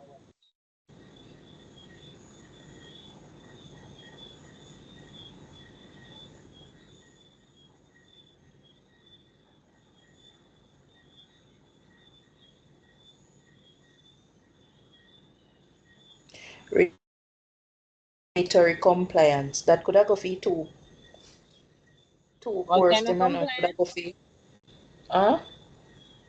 What were you saying about complaint? You say regulatory compliance. That could go for Okay. the two, both electrical and beauty services. Mm-hmm. That could be the identified problem, but we're gonna state the specific and that me can't remember. I don't know if it state the that the part they want to be specific regarding the problem.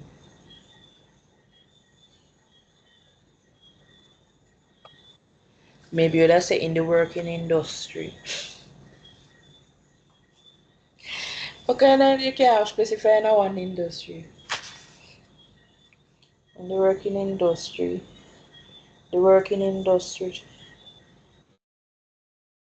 tends to neglect regular regulatory compliances.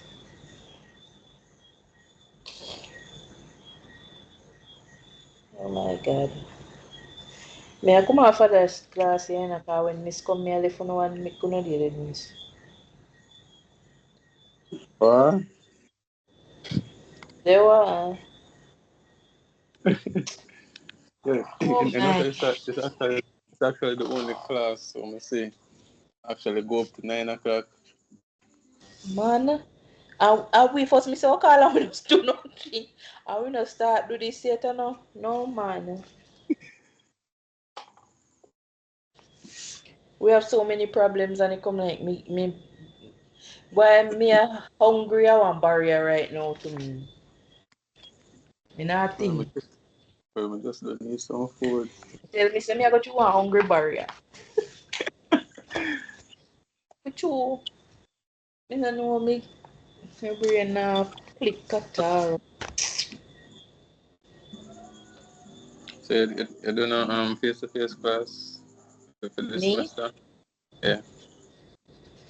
They said this morning class, my creative beauty service class was to be face to face, but me didn't sign up for face to face. Me sign up for online classes on occasions where exams or practical classes are put here. I don't expect to go to a class every time it's keeping face to face. Me never sign up for that. But Yeah. the coordinator say this morning they had some went face to face and then the teacher who couldn't come they put it she did it online. I don't know if that's the procedure going forward or it was just I think an it's the update Hello. thing. Hello. We are all back in the main room. Good. Yes. Welcome back, ladies and gentlemen, boys and girls. Welcome back. Miss, but we're not ready yet. Oh, you mean you're not ready? You Miss, see the and we time? go. What I will do, I will give you guys the opportunity to well, you're going to present what you have, but I'll give you the opportunity to upload it between now and should I say tomorrow? I'm going to give you the opportunity to upload it between now and tomorrow. You upload the entire thing. Okay? and write the names of the persons who are in the group with you. Understood? Hello? Yes, miss. Yes, miss. Understood. All right. So, ladies and gentlemen, boys and girls, put your hands together as we welcome the first group, and that is the group that was in room 1. Put your hands together for the room 1 team. Them me not understand. I don't see any hands. I don't see anybody applauding. No, man. Guys, we don't want to get out of here. Oh, no, come on, man. Come. Let us get out of here. Let us get out of here. Quickly. Fast and furious. Let's go. Room 1. Barrett. And after room 1, Wait. hold on. Are we at After room 1? listen, after room 1, I am going to go to the team that was in the main room because they did something similar as room 1 as well. Those persons, I couldn't assign them for whatever reason. So the persons who were in the main room, they are going to go second. And then I have room 2. So room 1, then those who were in the main room, and then I go on to those who are in room 2. So room 1, your time. Take it away.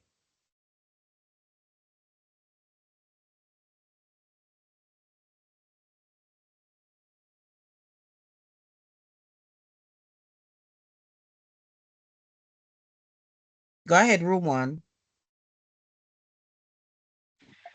All right. Good night. Yes, good evening. So room 1. So the definition that we came up with for problem solving is that this refers to the process of identifying a problem, gathering information, and developing strategies to resolve the issue. For the second point, problem solving skills, we found critical thinking, which this involves using analyzing information and using logical reasoning to help to solve a problem.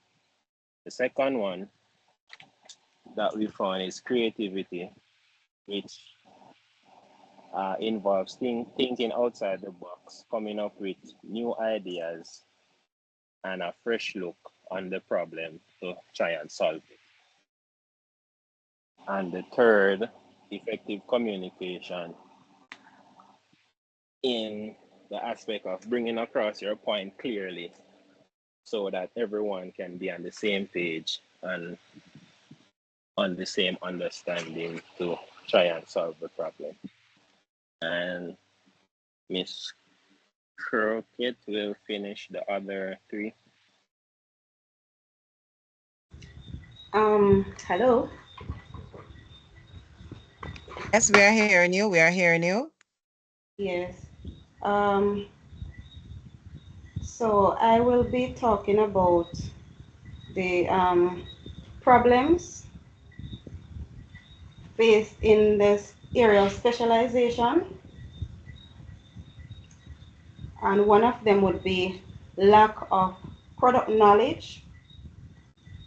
So the problem would be the inability to recommend appropriate products or provide effective treatments. And once you're not able to do that, you may cause breakout on your clients or some form of skin irritation. And how to correct that problem would be to provide training and provide product training and education, encourage the staff to try the products on themselves and experiment by using them on their colleagues as well, as long as they have the same skin type that matches the product. Offer incentives for product sales. Create a product or knowledge database for easy reference so they can always go back and check to see what skin type the product will work for and how it will benefit them, and what would be contraindications to using the products. And that would be my piece on problems that would be faced in the spa setting.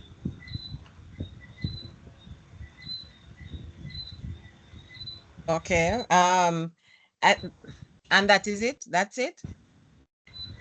Let me see. I don't, okay, all right. Just to say quickly that I would have preferred or I would have loved if you good insights overall, good presentation overall in terms of, you know, explaining what you think problem solving is. It would have been beneficial if you give me a source that you got that information from, but you are still on point. As it relates to the second part of the presentation where you were to identify a problem and you were to identify possible solutions, I think we just needed a little bit more clarity. What type of organization, business, what area are we talking about? That was not clear. That needed to be clear. What area are we talking about where this problem exists? Why do you think it is a problem? How is it going to affect everybody? Give me specific examples. So let us say Betnovate is a product that is being used and the clients are not. All right, the persons who are selling the Betnovate, I'm just giving an example, are not aware of all its uses, etc., etc. And because of that, they are recommending it to persons who shouldn't be using it, and it's causing problems. Give me a specific example. Outline how it is creating a problem and why this needs to be resolved instead of being, I think you were a little bit vague. So I had an idea, but we weren't zooming in on the specific problem and the specific ways in which that problem could be resolved. But that's okay. You did well. I think this is a learning ground because you are going to be getting an assignment where you're going to be doing this, and you will know now that you are to give me more detail, be more specific. All right. Good job. Put your hands together for room 1. No, man. Look at my students. No, man. We're not bad mind in this place, you know. Come on, man. Let us cut out bad mind, man. Come on. Come on. Yes. Praise the Lord. All right. So now we are going to put our hands together. Keep the applause going. And let us make welcome, excuse me, the members of the main room. So there were some students who were not able to be assigned, and they were left in the main room. So main room persons, please step forward and do your thing. Go ahead. All right. Good night, everyone. My name is Wayne Bruce. We had 3 persons in the group. Myself, Miss Michelle Johnson, and Mr. Omar Tracy. And we got You question guys are 5. not in the main room, Sir Omar. We're not in the main room. Omar, no, that is not No. that. Ramar, it's not your time. It's those. You are room 2, and I will call on you shortly. There were I'm room persons 3. who. It's not your time as yet. Thank you. Hold on. It is Okay, those who all were right. in the main room. So the Okay, main room are those persons who are in this exact area that we are in now, okay. that all of you are Oh, gathered. Some students were working there. now I So I understand. want those students to step forward, and then you guys will come in afterwards. All right. Okay, Thank you for all right. Sorry for that. understanding. Now I understand. No problem. That's fine. That's an honest mistake. Go ahead.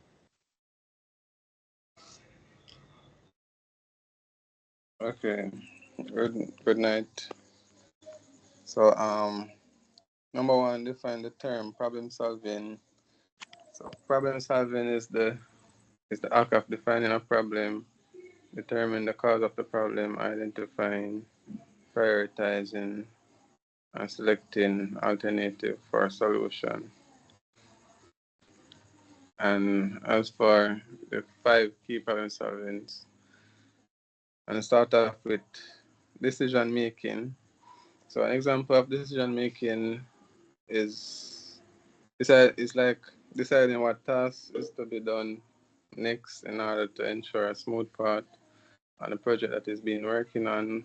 For example, like in the electrical industry, say like the pipe work is not 100% completed, and there's a last few patching up left to be done. So instead of wasting time on the remaining pipes, can decide to run the wire and then finish up the pipe after. And Samantha will continue to the 5 keys. Um, Good night, everyone. I'm Miss Rob, and problem solving is a complex skill. It involves critical thinking, decision making, creativity, and information processing. When we're looking at creativity, it's basically allowing you to examine a problem from multiple perspectives, use out of the box thinking, and come up with an innovative solution. So, say for instance, you're operating a salon and the clientele is a bit low. An innovative idea what you can come up with that is now trending is you can create a selfie station in your salon and allow your clients to take photos and post them on social media. This way it can help you to promote your business to gain more clients. Another skill that you should have in problem solving is teamwork. And teamwork is basically two or more people working successfully together to complete a task or a problem. Excuse me. And as another example of this is, say for instance, you're in the salon and you have a client coming at 1, but you left out on time, but maybe your car broke down or some other barrier that is preventing you from reaching on time.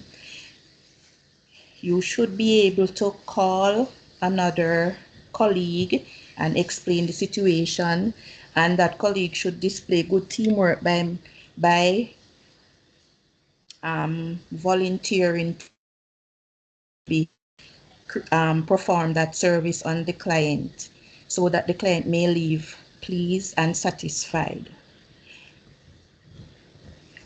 Melanie is going to take the other two. All right. So the other step to problem solving is research. So research is formalized. It is, hold on, let me not read that part. Research are skills essential when solving complex problems. Only by gathering and analyzing data from multiple sources can we begin to assess the problem and determine the most appropriate solution accurately. Identify how to use research in a workplace. We can identify new markets or customer segments to target, gather information about competitors and their products or services, stay up to date on industry news and development, evaluate potential partners, vendors, or products before purchasing, analyzing past performance in order to make projections for future. So in terms of research, we should state we would do a research on our competitors. For instance, whether you're in the cosmetology, the beauty industry, or the construction, or electrical, you would research your competitors to find out what is the new trends that is going about, what are they doing that you can then whether have a head start on it, or if they're not into it, you would have a head start. Or the products they're making. For instance, cosmetology, the beauty industry. There's various types of products out there in terms of whether skincare products or hair care products. You want to make your own, you go in, do your research, find out what it is that the market needs, and then you would produce that in terms of the research that you've done. The other one is communication. Good communication is just a stimulating. It's just as stimulating as black coffee, as the person said. I just does hard sleep after. If I drink coffee, you know that it might some person it make you sleep, some person it could. All right. Once you have identified potential solutions to a problem, you need to be able to explain it clearly um, to your audience. This involves both verbal or written communication, as well as the ability to listen carefully and understand the perspective of others. How to communicate in the workplace, clarify goals, and make sure that everyone is on the same page. Um, resolve conflict quickly and effectively, promote collaboration among team members by fostering trust and respect, allow employees to exchange feedback regularly, provide recognition and appreciation to team members. So, in terms of communication, we can do it verbally or written, as you said. Um, to whether inform our team members of the meeting that we want to have, or not only meeting, but what should I say now? Upcoming events that we'd like to plan. Some of us don't really know how to communicate. So practicing communication is something that can benefit in the workplace. And this is my take on the skills of problem solving.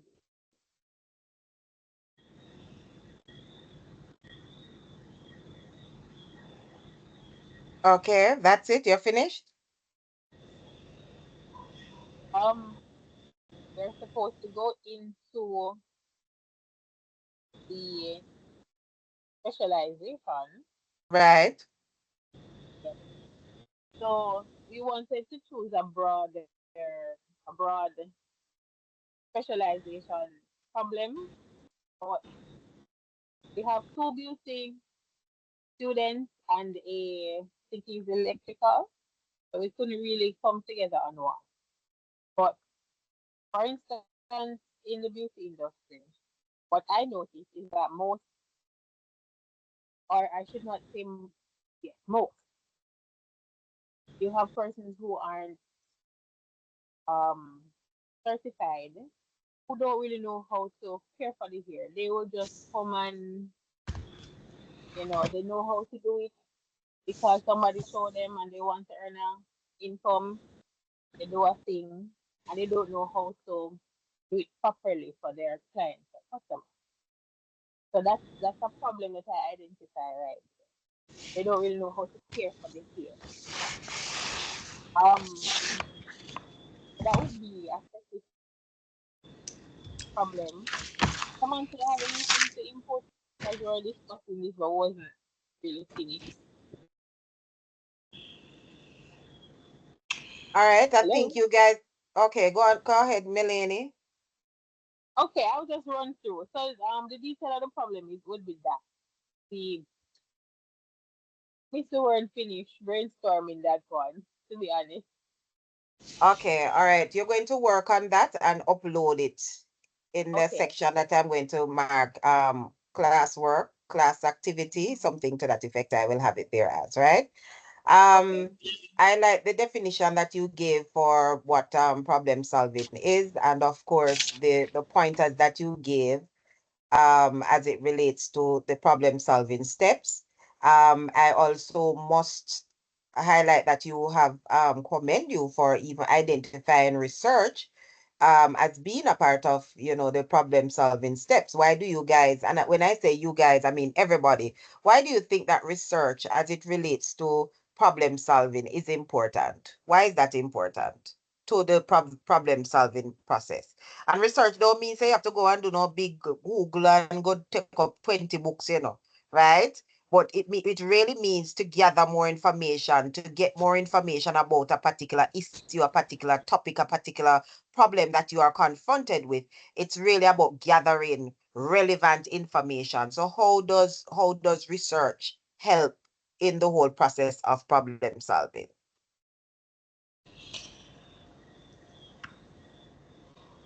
I would say basically to get other person ideas or they deal with the same matters. Okay, good, very good. Right, anybody else? Come on, guys, come critical And for the thinking, Karkit. informed decisions, Repeat that. researching on the problem to gather more information so you can make informed decisions. So you can make informed decisions. So find out more about the issue so that you can make informed decisions. Very good. Yes. Yes. Peter, see your hand up. Go ahead.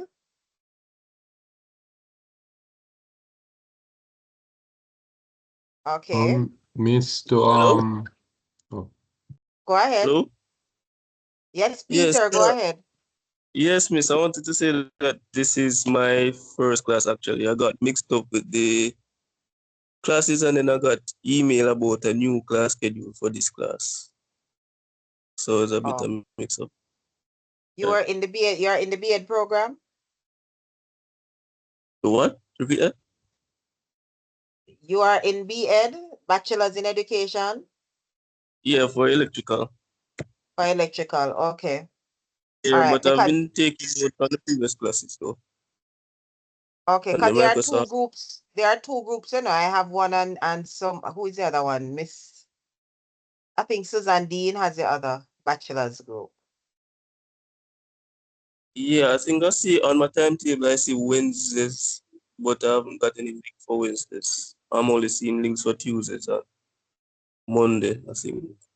Okay, all right, Peter. Welcome to the class. Please reach out to Jaden so you can so you can be added to the WhatsApp group. My number is 4260. Jaden is here. Jaden, give him your number, please. And okay. Are you hearing me, Peter? Yeah, I'm hearing you. My number is 229 229 57 58. 57. Okay, 229-5758. Yes. okay, thank you All right. very much, Jaden, for facilitating that.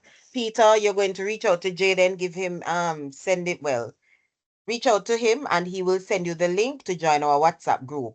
When you join the WhatsApp group, you're going to state your name and give your email address, and I will then add it to the teams, your email, your VTDI email address, and I will just add it to Teams so that when I start a class or I post information on Teams, you will be immediately notified.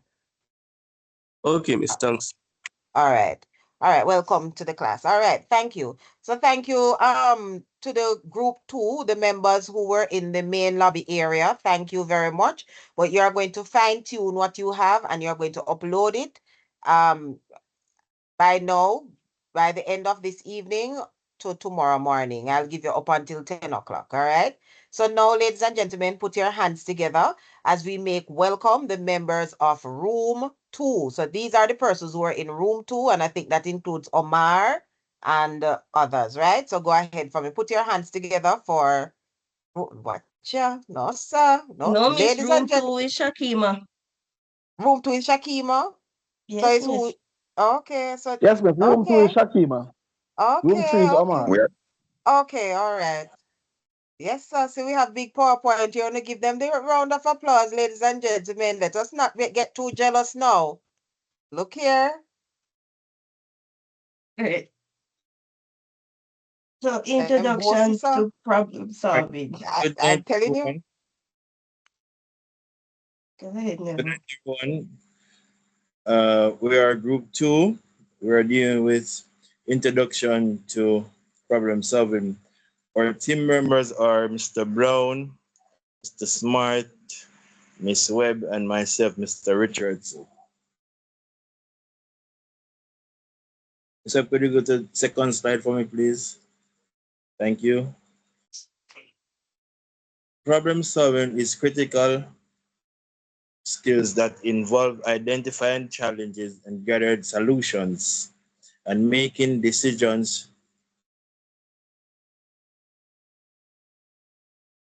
to resolve issues by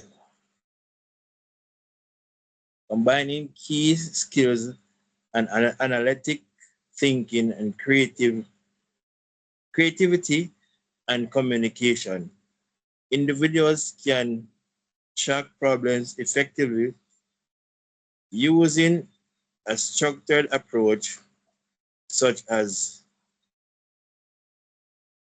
defining a problem, gathering information, and impl- sorry, and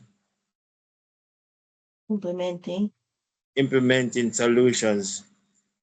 Help show, implementing solutions from help ensure that problems are solved effectively, both personal and professional settings. Key problems solution skills. We'll be looking at one key problems solving skills. All right. So analytical ability. So the skill of collecting data, articulating and examining information, visualizing concepts, and solving complex problems and making informed decisions. So, for example, a site manager reviewed the past project timelines and the budget reports to determine why a construction project is behind schedule so that he can suggest adjustments. So, for lateral thinking, it basically involves going beyond traditional thinking patterns and discarding assumptions, using creativity and imagination to find solutions by approaching problems from unconventional angles. For instance, a construction worker uses a pallet as a makeshift ladder instead, or uses it to stabilize uneven ground. Logical reasoning. So this involves asking key questions and gathering and evaluating relevant data, forming some conclusions while remaining open to new ideas and effectively communicating to reach a solution. Example, you have a foreman who's asking specific questions about a recurring issue with probably a concrete mixer, assessing the details, and concludes that improper maintenance is the cause of the problem.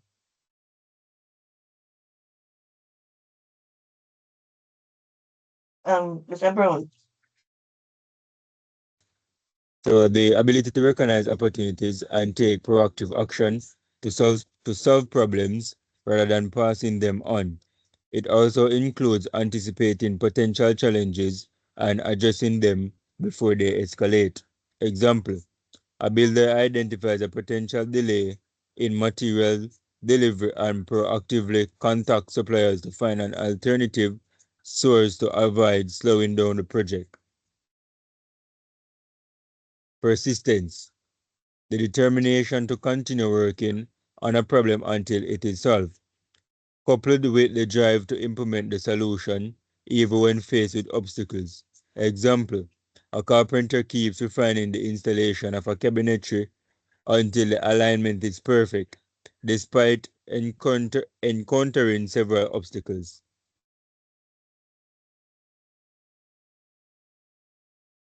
The steps in problem solving, and this will be done by Mr. Smart.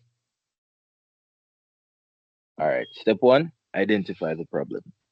Problem, for example, your car won't start one morning. Step, clearly define the problem, which in this case is that the car is not functioning. Step two, gather information. Back to the example, you check for obvious issues, battery level, fuel level, and listen for any unusual sounds. Collect relevant data and about the problem to understand its root cause. Three, generate possible solutions. Based on your assessment, you come up with potential fixes. A, the battery might be dead. B, there could be an issue with the fuel system. Or C, the starter might be faulty. Brainstorm multiple solutions to resolve the problem. 4. Evaluate and select a solution. Test the battery first because it seems to be the most likely issue and is easy to check. Weigh the pros and cons of each solution and choose the most effective one to try first. 5. Implement the solution. Jumpstart the car using a portable battery or get help from a neighbor. Put the chosen solution into action.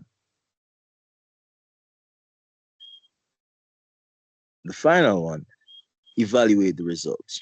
The car starts, confirming the issue was indeed the battery. Assess whether the solution worked, and if it didn't, you may need to revisit the earlier steps and try another approach. All right. So basically, our problem solving. So we were given a task to find a problem within our industry and how we would fix it. So the problem is that slab roofs are being built too flat, which leads to several significant structural issues. Slab roofs are typically designed with a slight slope to allow for water to properly drain off. However, they are being built too flat and the water tends to pool on the surface instead of flowing off. Now, standing water can actually cause leaks over time as it infiltrates cracks or weak points in the roof material. Additionally, excess weight of the pool water can also cause stress on the structure, leading to potential cracks, sagging, or even collapse. Moreover, the accumulation of debris, such as leaves and dirt, can block drainage outlets and worsen the water retention problem. So we thought of a couple solutions. We decided to sit, we talked, and we came up with these 5 possible solutions. So first, you could probably increase the roof slope, so modify the roof design, creating a slightly significant slope for better water drainage. Install drainage system. So you could use what we call scuppers, which is a drain outlet for parapets, and this is to prevent water from pooling on the surface. You could also use a concrete sealer. So you coat it with a high quality concrete sealer to protect the water from actually infiltrating the concrete and causing any form of damage.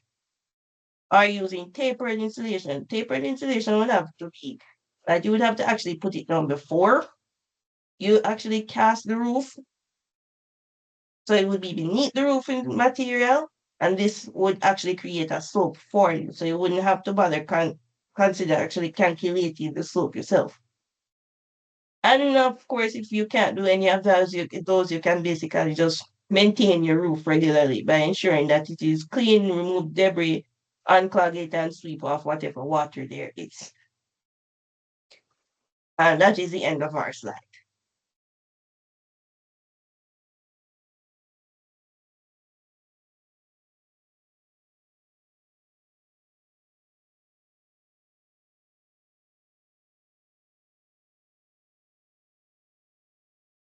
Yes, you are muted.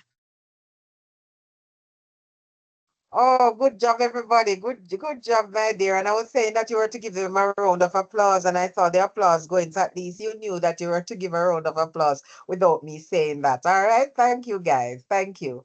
All right. So I was saying that this was a fairly good presentation. I like that because I did indicate that you were supposed to come with prepare a PowerPoint. So this was the first group that prepared one. What stood out for me though was I loved how as you explained the problem solving, the steps in problem solving.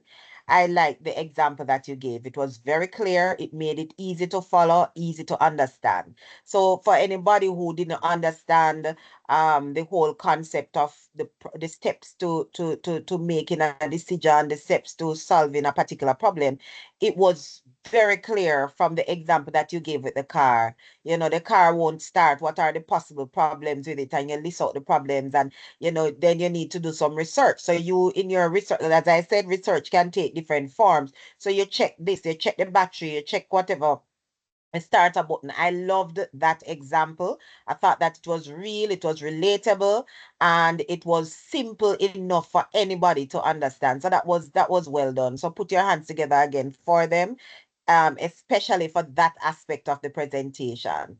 As it relates to the activity part, the second part that you guys did, I think that for that though, you needed to be a little bit more specific. You were very general. So let me explain to you why I say you say a problem in the industry is that they are making flat slab roof. They are making it too flat. And so this is causing a lot of problems. And then your solutions was like what they need to do. But how are they going to do it? Like, I don't see how that is going to solve the problem, because if the problem is that construction workers, is it construction workers for a particular company that we are talking about? Is it construction workers island wide that we are talking about? And if we are talking island wide, and if we are talking for a specific company or a specific parish, then we need to be very clear on what that is. We need to be clear about the construction workers, where they are, who they are. And if you are going to identify solutions, then I need to be hearing, what are we going to do with these construction workers? Like, are they going to get some form of training so that they are aware of because the fact that they are not doing it could be that they are not aware. Because I think somebody mentioned in somebody for beauty services mentioned in their thing about the hairdressing thing, where not all persons are properly trained, so they are not really exposed to the proper hair treatment that they should give to their clients. And the same could apply for those in construction work, that not all of the construction workers or persons out there who build buildings really have the trained expertise, knowledge that they should have, and the do's and the don'ts in terms of properly constructing a building. So what I would have liked to hear is, one, being specific about who we are talking about. And two, I would have loved to hear, again, specific things as it relates to the construction workers in the field, because it's not just coming up with some solution, but a key part of the solution would have to be the construction workers. Because if you don't change their mindset or provide some form of training, then the solutions that you give are they really don't solve anything, because the key persons, those things cannot just work on their own. We can't say abracadabra and boom, we have a leaf that is slanted. We can't say abracadabra and then the problems are solved. We have to start with the persons who are the source of the problem, and it is the construction workers. You get what I'm saying? So training would have to come into play there. So I think there needed to be some clarity on that. All right. So that's my feedback. All right, understood? Miss, okay. Huh? Okay. I hear you. Okay. Yes, miss. Okay. All right. Point taken. Yes, miss. Yes, Okay. miss. All right. And if you disagree, guys, you can always say that you disagree and explain why you disagree, and we agree to disagree. All right. So finally, ladies and gentlemen, and then you can go off to eat your curried chicken or your fried dumpling, or your rice and peas. And some of you must have boxed that off long time. Mackerel and rice. Mackerel, Lord, Javante, your boss is so. All right, with whole pepper, sir. All right. So let us go now to those who are in room 3. Put your hands together for the room 3 group members. Put your hands together. All right, good evening once again. Group 3, we are the members of the group are Ms. Michelle Johnson, Mr. Wayne Bruce, and Sir Omar Tracy. And we were given the task to explain the problem solving steps. All right, now, problem solving steps are, all right, so our introduction was to give basically a definition of what problem solving is. Problem solving is a critical skill that involves identifying, analyzing, and resolving issues effectively. It is essential in various contexts, from personal dilemmas and squabbles to complex organizational challenges. All right, now the problem solving steps are as follows. First, you would have to define the problem, basically to find what the problem is. And it says here clearly articulate the issue at hand by understanding its root causes and desired outcomes. This foundational step is crucial for effective problem solving. Then the next step would be to analyze the situation, break down the problem into smaller components, and examine any patterns or constraints. This analysis deepens your understanding of the issues. Next, it would be wise to generate possible solutions. So therefore, you would have to brainstorm a wide range of potential solutions. Without immediately evaluating them, encourage creativity to explore unconventional options. So basically, you'll be basically looking at solutions that are not common because they're trying to think out of the box. All right. Next step would be to evaluate and select the best solution. So after you have brainstormed, then you need to select the best of the options that you brainstorm. So basically, you'll be assessing each solution based on its feasibility, effectiveness, and alignment with your goals, what you're trying to achieve. Weigh the pros and cons to identify the most valuable option. Then you'd have to implement that solution, develop a detailed action plan, allocate resources, and communicate roles to stakeholders involved in executing the solution. And finally, after everything that you have done, you would then need to evaluate the outcome, basically monitor and evaluate the outcome. So if you're planning to solve a problem, then the only way you're going to know if the problem is solved is if you basically evaluate to see if there's any change, if the desired outcome that you were looking for was achieved. So after implementation, continuously track the progress and assess the effectiveness of the solution. Be prepared to make adjustments if indeed at all it is necessary. All right. So basically, um, define the problem. So we were given a second question to identify 3 tips for problem solving. And the 3 tips that we came up with was to define the problem, meaning to identify it, analyze the situation, meaning to break down into smaller components, and to generate possible solutions. Now, one possible problem that we could look at, say for instance, ironmongery. Ironmongery is the term that is given to all iron or metals that are used in carpentry. So like your hinges, your door locks, your doorknobs, every single thing, a hook, anything that is used on furniture or upholstering is classified as ironmongery. Now, some locks that are used on doors in Jamaica, if the rainwater, if they're exposed to salt air and rainwater, then more than likely those locks will go bad real quick. So it is essential to maintain those locks. So the problem would be maybe choosing locks that could maybe withstand the weather. If not, then you would have to basically maintain those locks on a consistent basis. All right.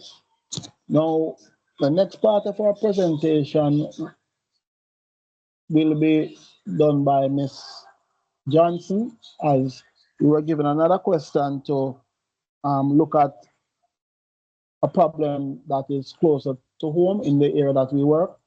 And because of where Ms. Johnson works and what she does, we basically chose something to evaluate and to talk about. So Ms. Johnson is going to finish up that part. It involves the impact of students on non-purchase of cosmetology supplies. Ms. Johnson, you can go ahead. Michelle? Oh, Michelle is not here. All right. I'm coming. Okay, Michelle is coming. I'll give her a second. All right, so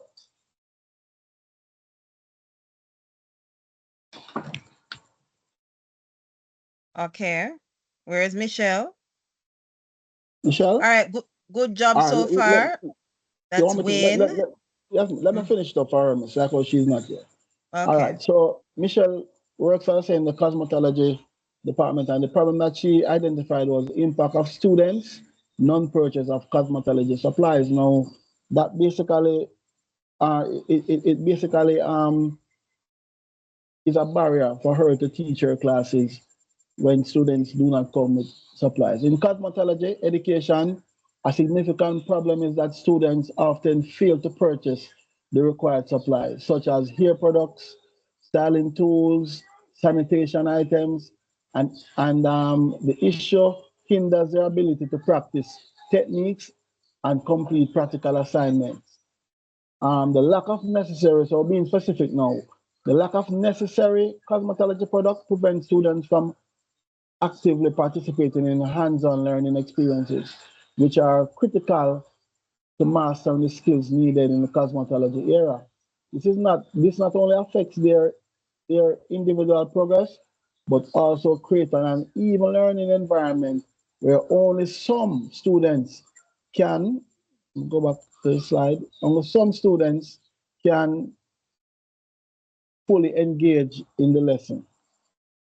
Finally, a detailed problem. In cosmetology programs, students often arrive without necessary material, leading to limited practice opportunities, uneven progress, disruptions during classes, group collaboration issues, and increased dependency.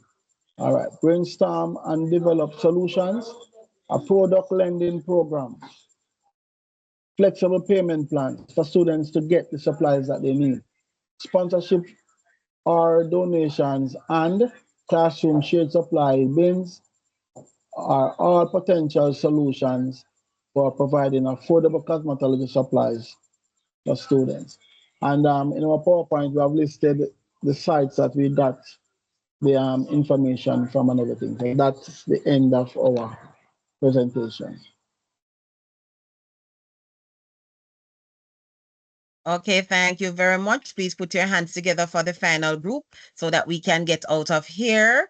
Thank you very much to the group 3. Thank you so much. All right.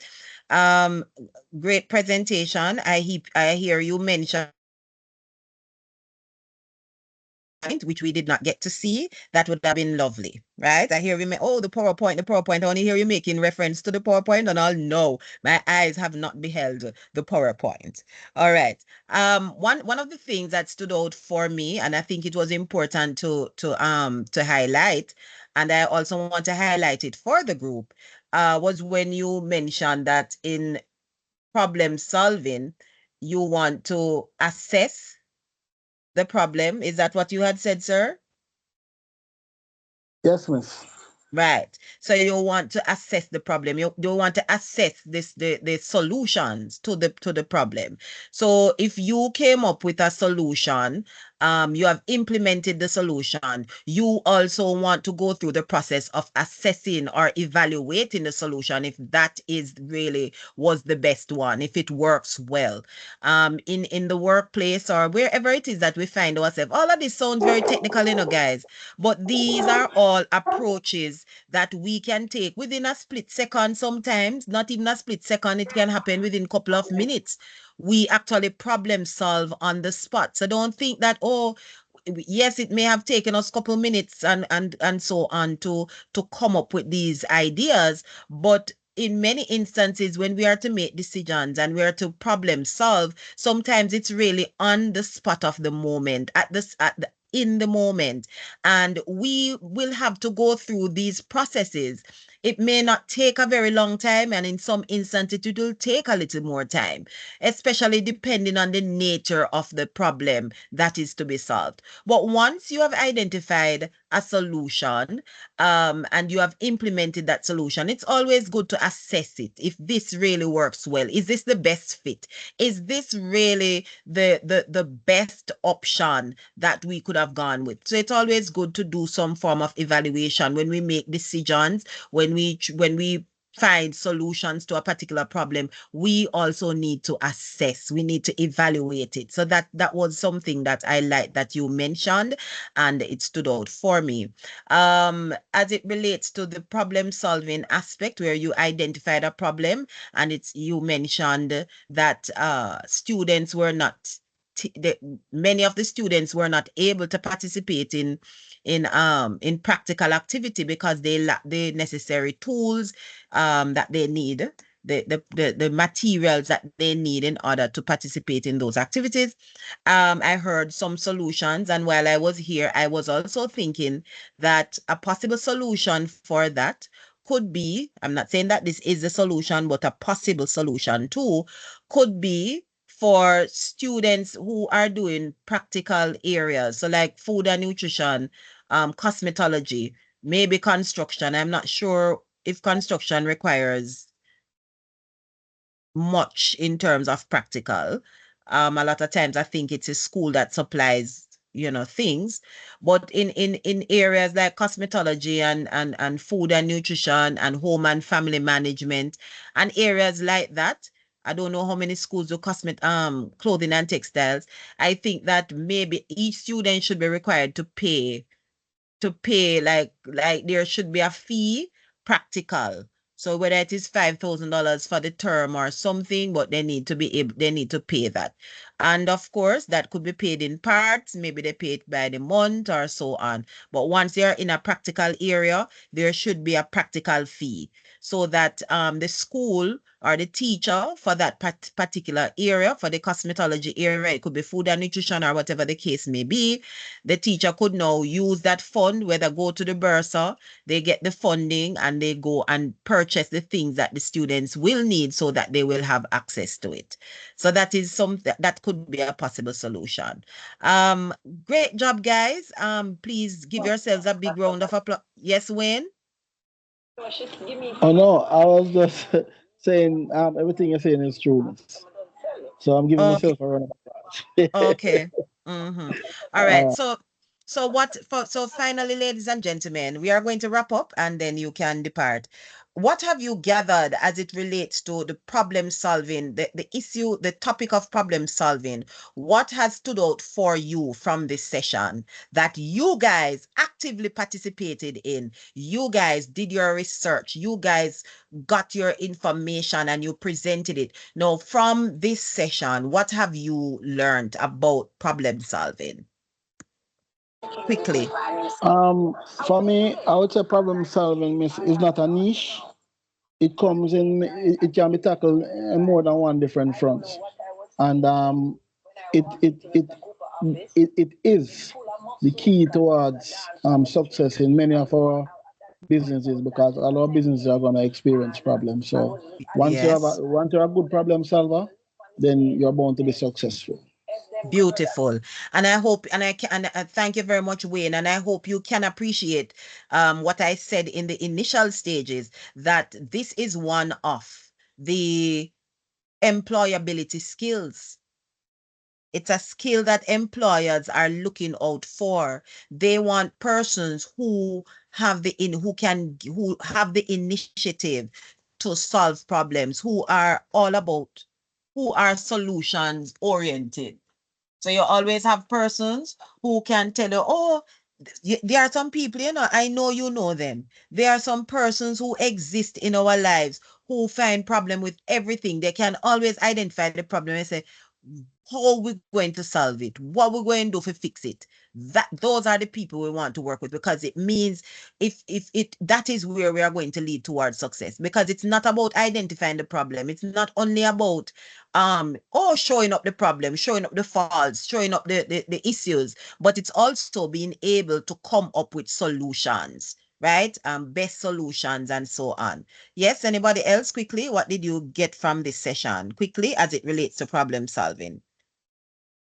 Come on, guys. Come on. Apparently you want to stay with me till 10 o'clock. Stay with me. Okay, look like we're going to stay with each other. Let me go and pour out a little tequila. Shakima, you don't have anything to say? Tilte, you don't have anything to say? Javante, what happened? You're already Miss, sleeping? No, Miss, the flu is taking me away. What is what? The flu. The flu is taking. Okay, Shakim. I will pardon you. You're always active. Neville? No, sir, Neville eating about his fifth dumpling right now. Can't even answer. This not look good. Jaden, what happened to you, sir? Miss, I'm barely awake. You're barely awake. Give me one takeaway from the session as it relates to problem solving. That the most important thing about problem solving is that to verify to know what problem you're having, and then that's the most important part. Okay, so you must be able to identify the specific problem, and we have to define that problem. We want to be able to outline, be clear about what that problem is. So it's not only okay to say, okay, we're having a problem with the internet. What specific problem with the internet are we having? Or some students say, oh, I couldn't get into class. Why weren't you able to get into class? The link is not working. Okay. Okay. So the link is not working. So we want to be specific. We want to be very clear about what the problem is exactly. And we also want to find or identify what those possible solutions are. And when we have a problem, what is the cause of the problem? I think somebody mentioned that, one of the groups mentioned that, in the whole process of problem solving, we want to identify the problem. What is the cause of the problem? What are the effects of the problem? How does the problem affect, the environment? I mean, not the environment, I'm not talking about the trees and the dirt, but it could be the company, the organization, the group. You get me? That's what I mean, right? So you want to, what are the causes of the problem? And how does the problem impact others within the environment, within the group, within the organization, within the community, and so on. And then from there, we identify how we could resolve the problem. What are the possible solutions? We're not just zooming in on one, we zoom in on several solutions, and we're going to weigh the pros and the cons. Now, if we choose solution one, then this will happen, that will happen, etc. So we weigh the pros, the cons. The pros have to do with the positive, the benefits, and the cons have to do with like the negative effects that may come as a result of implementing that. So you want to come up not with just one solution, but several solutions, possible solutions. And then you select based on your research, based on the information you have gathered. You have to gather the information. So some may require more research than others, more information than others, but you want to make sure that you gather the information to help you to decide on which possible solution you need to select. All right, anybody else want to share quickly? Okay, so ladies and gentlemen, boys and girls, I know it has been a long evening. I'm going to try to cut our classes because there should be a break. There should be a break somewhere. So hopefully towards the end of the class. So I am going to give you the opportunity to upload this activity by now and in the morning. So I'm going to post something there, so that which is this activity, so that you can post it. All right. Enjoy the rest of your evening. Please look in the course outline to see what we're going to be covering next week. Please read ahead of class, and I will see you then. Same place, same time. Take care, guys. Walk good. Bye-bye. Bye. Bye. Miss, bye-bye. Okay, Good bye. evening. Take care. Thanks. Take care, darling.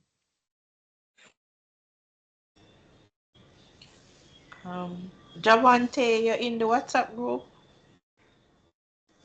Yeah. I mean, But me not see your name. Your name, me not see your number. my name Bante on WhatsApp. You see that? My name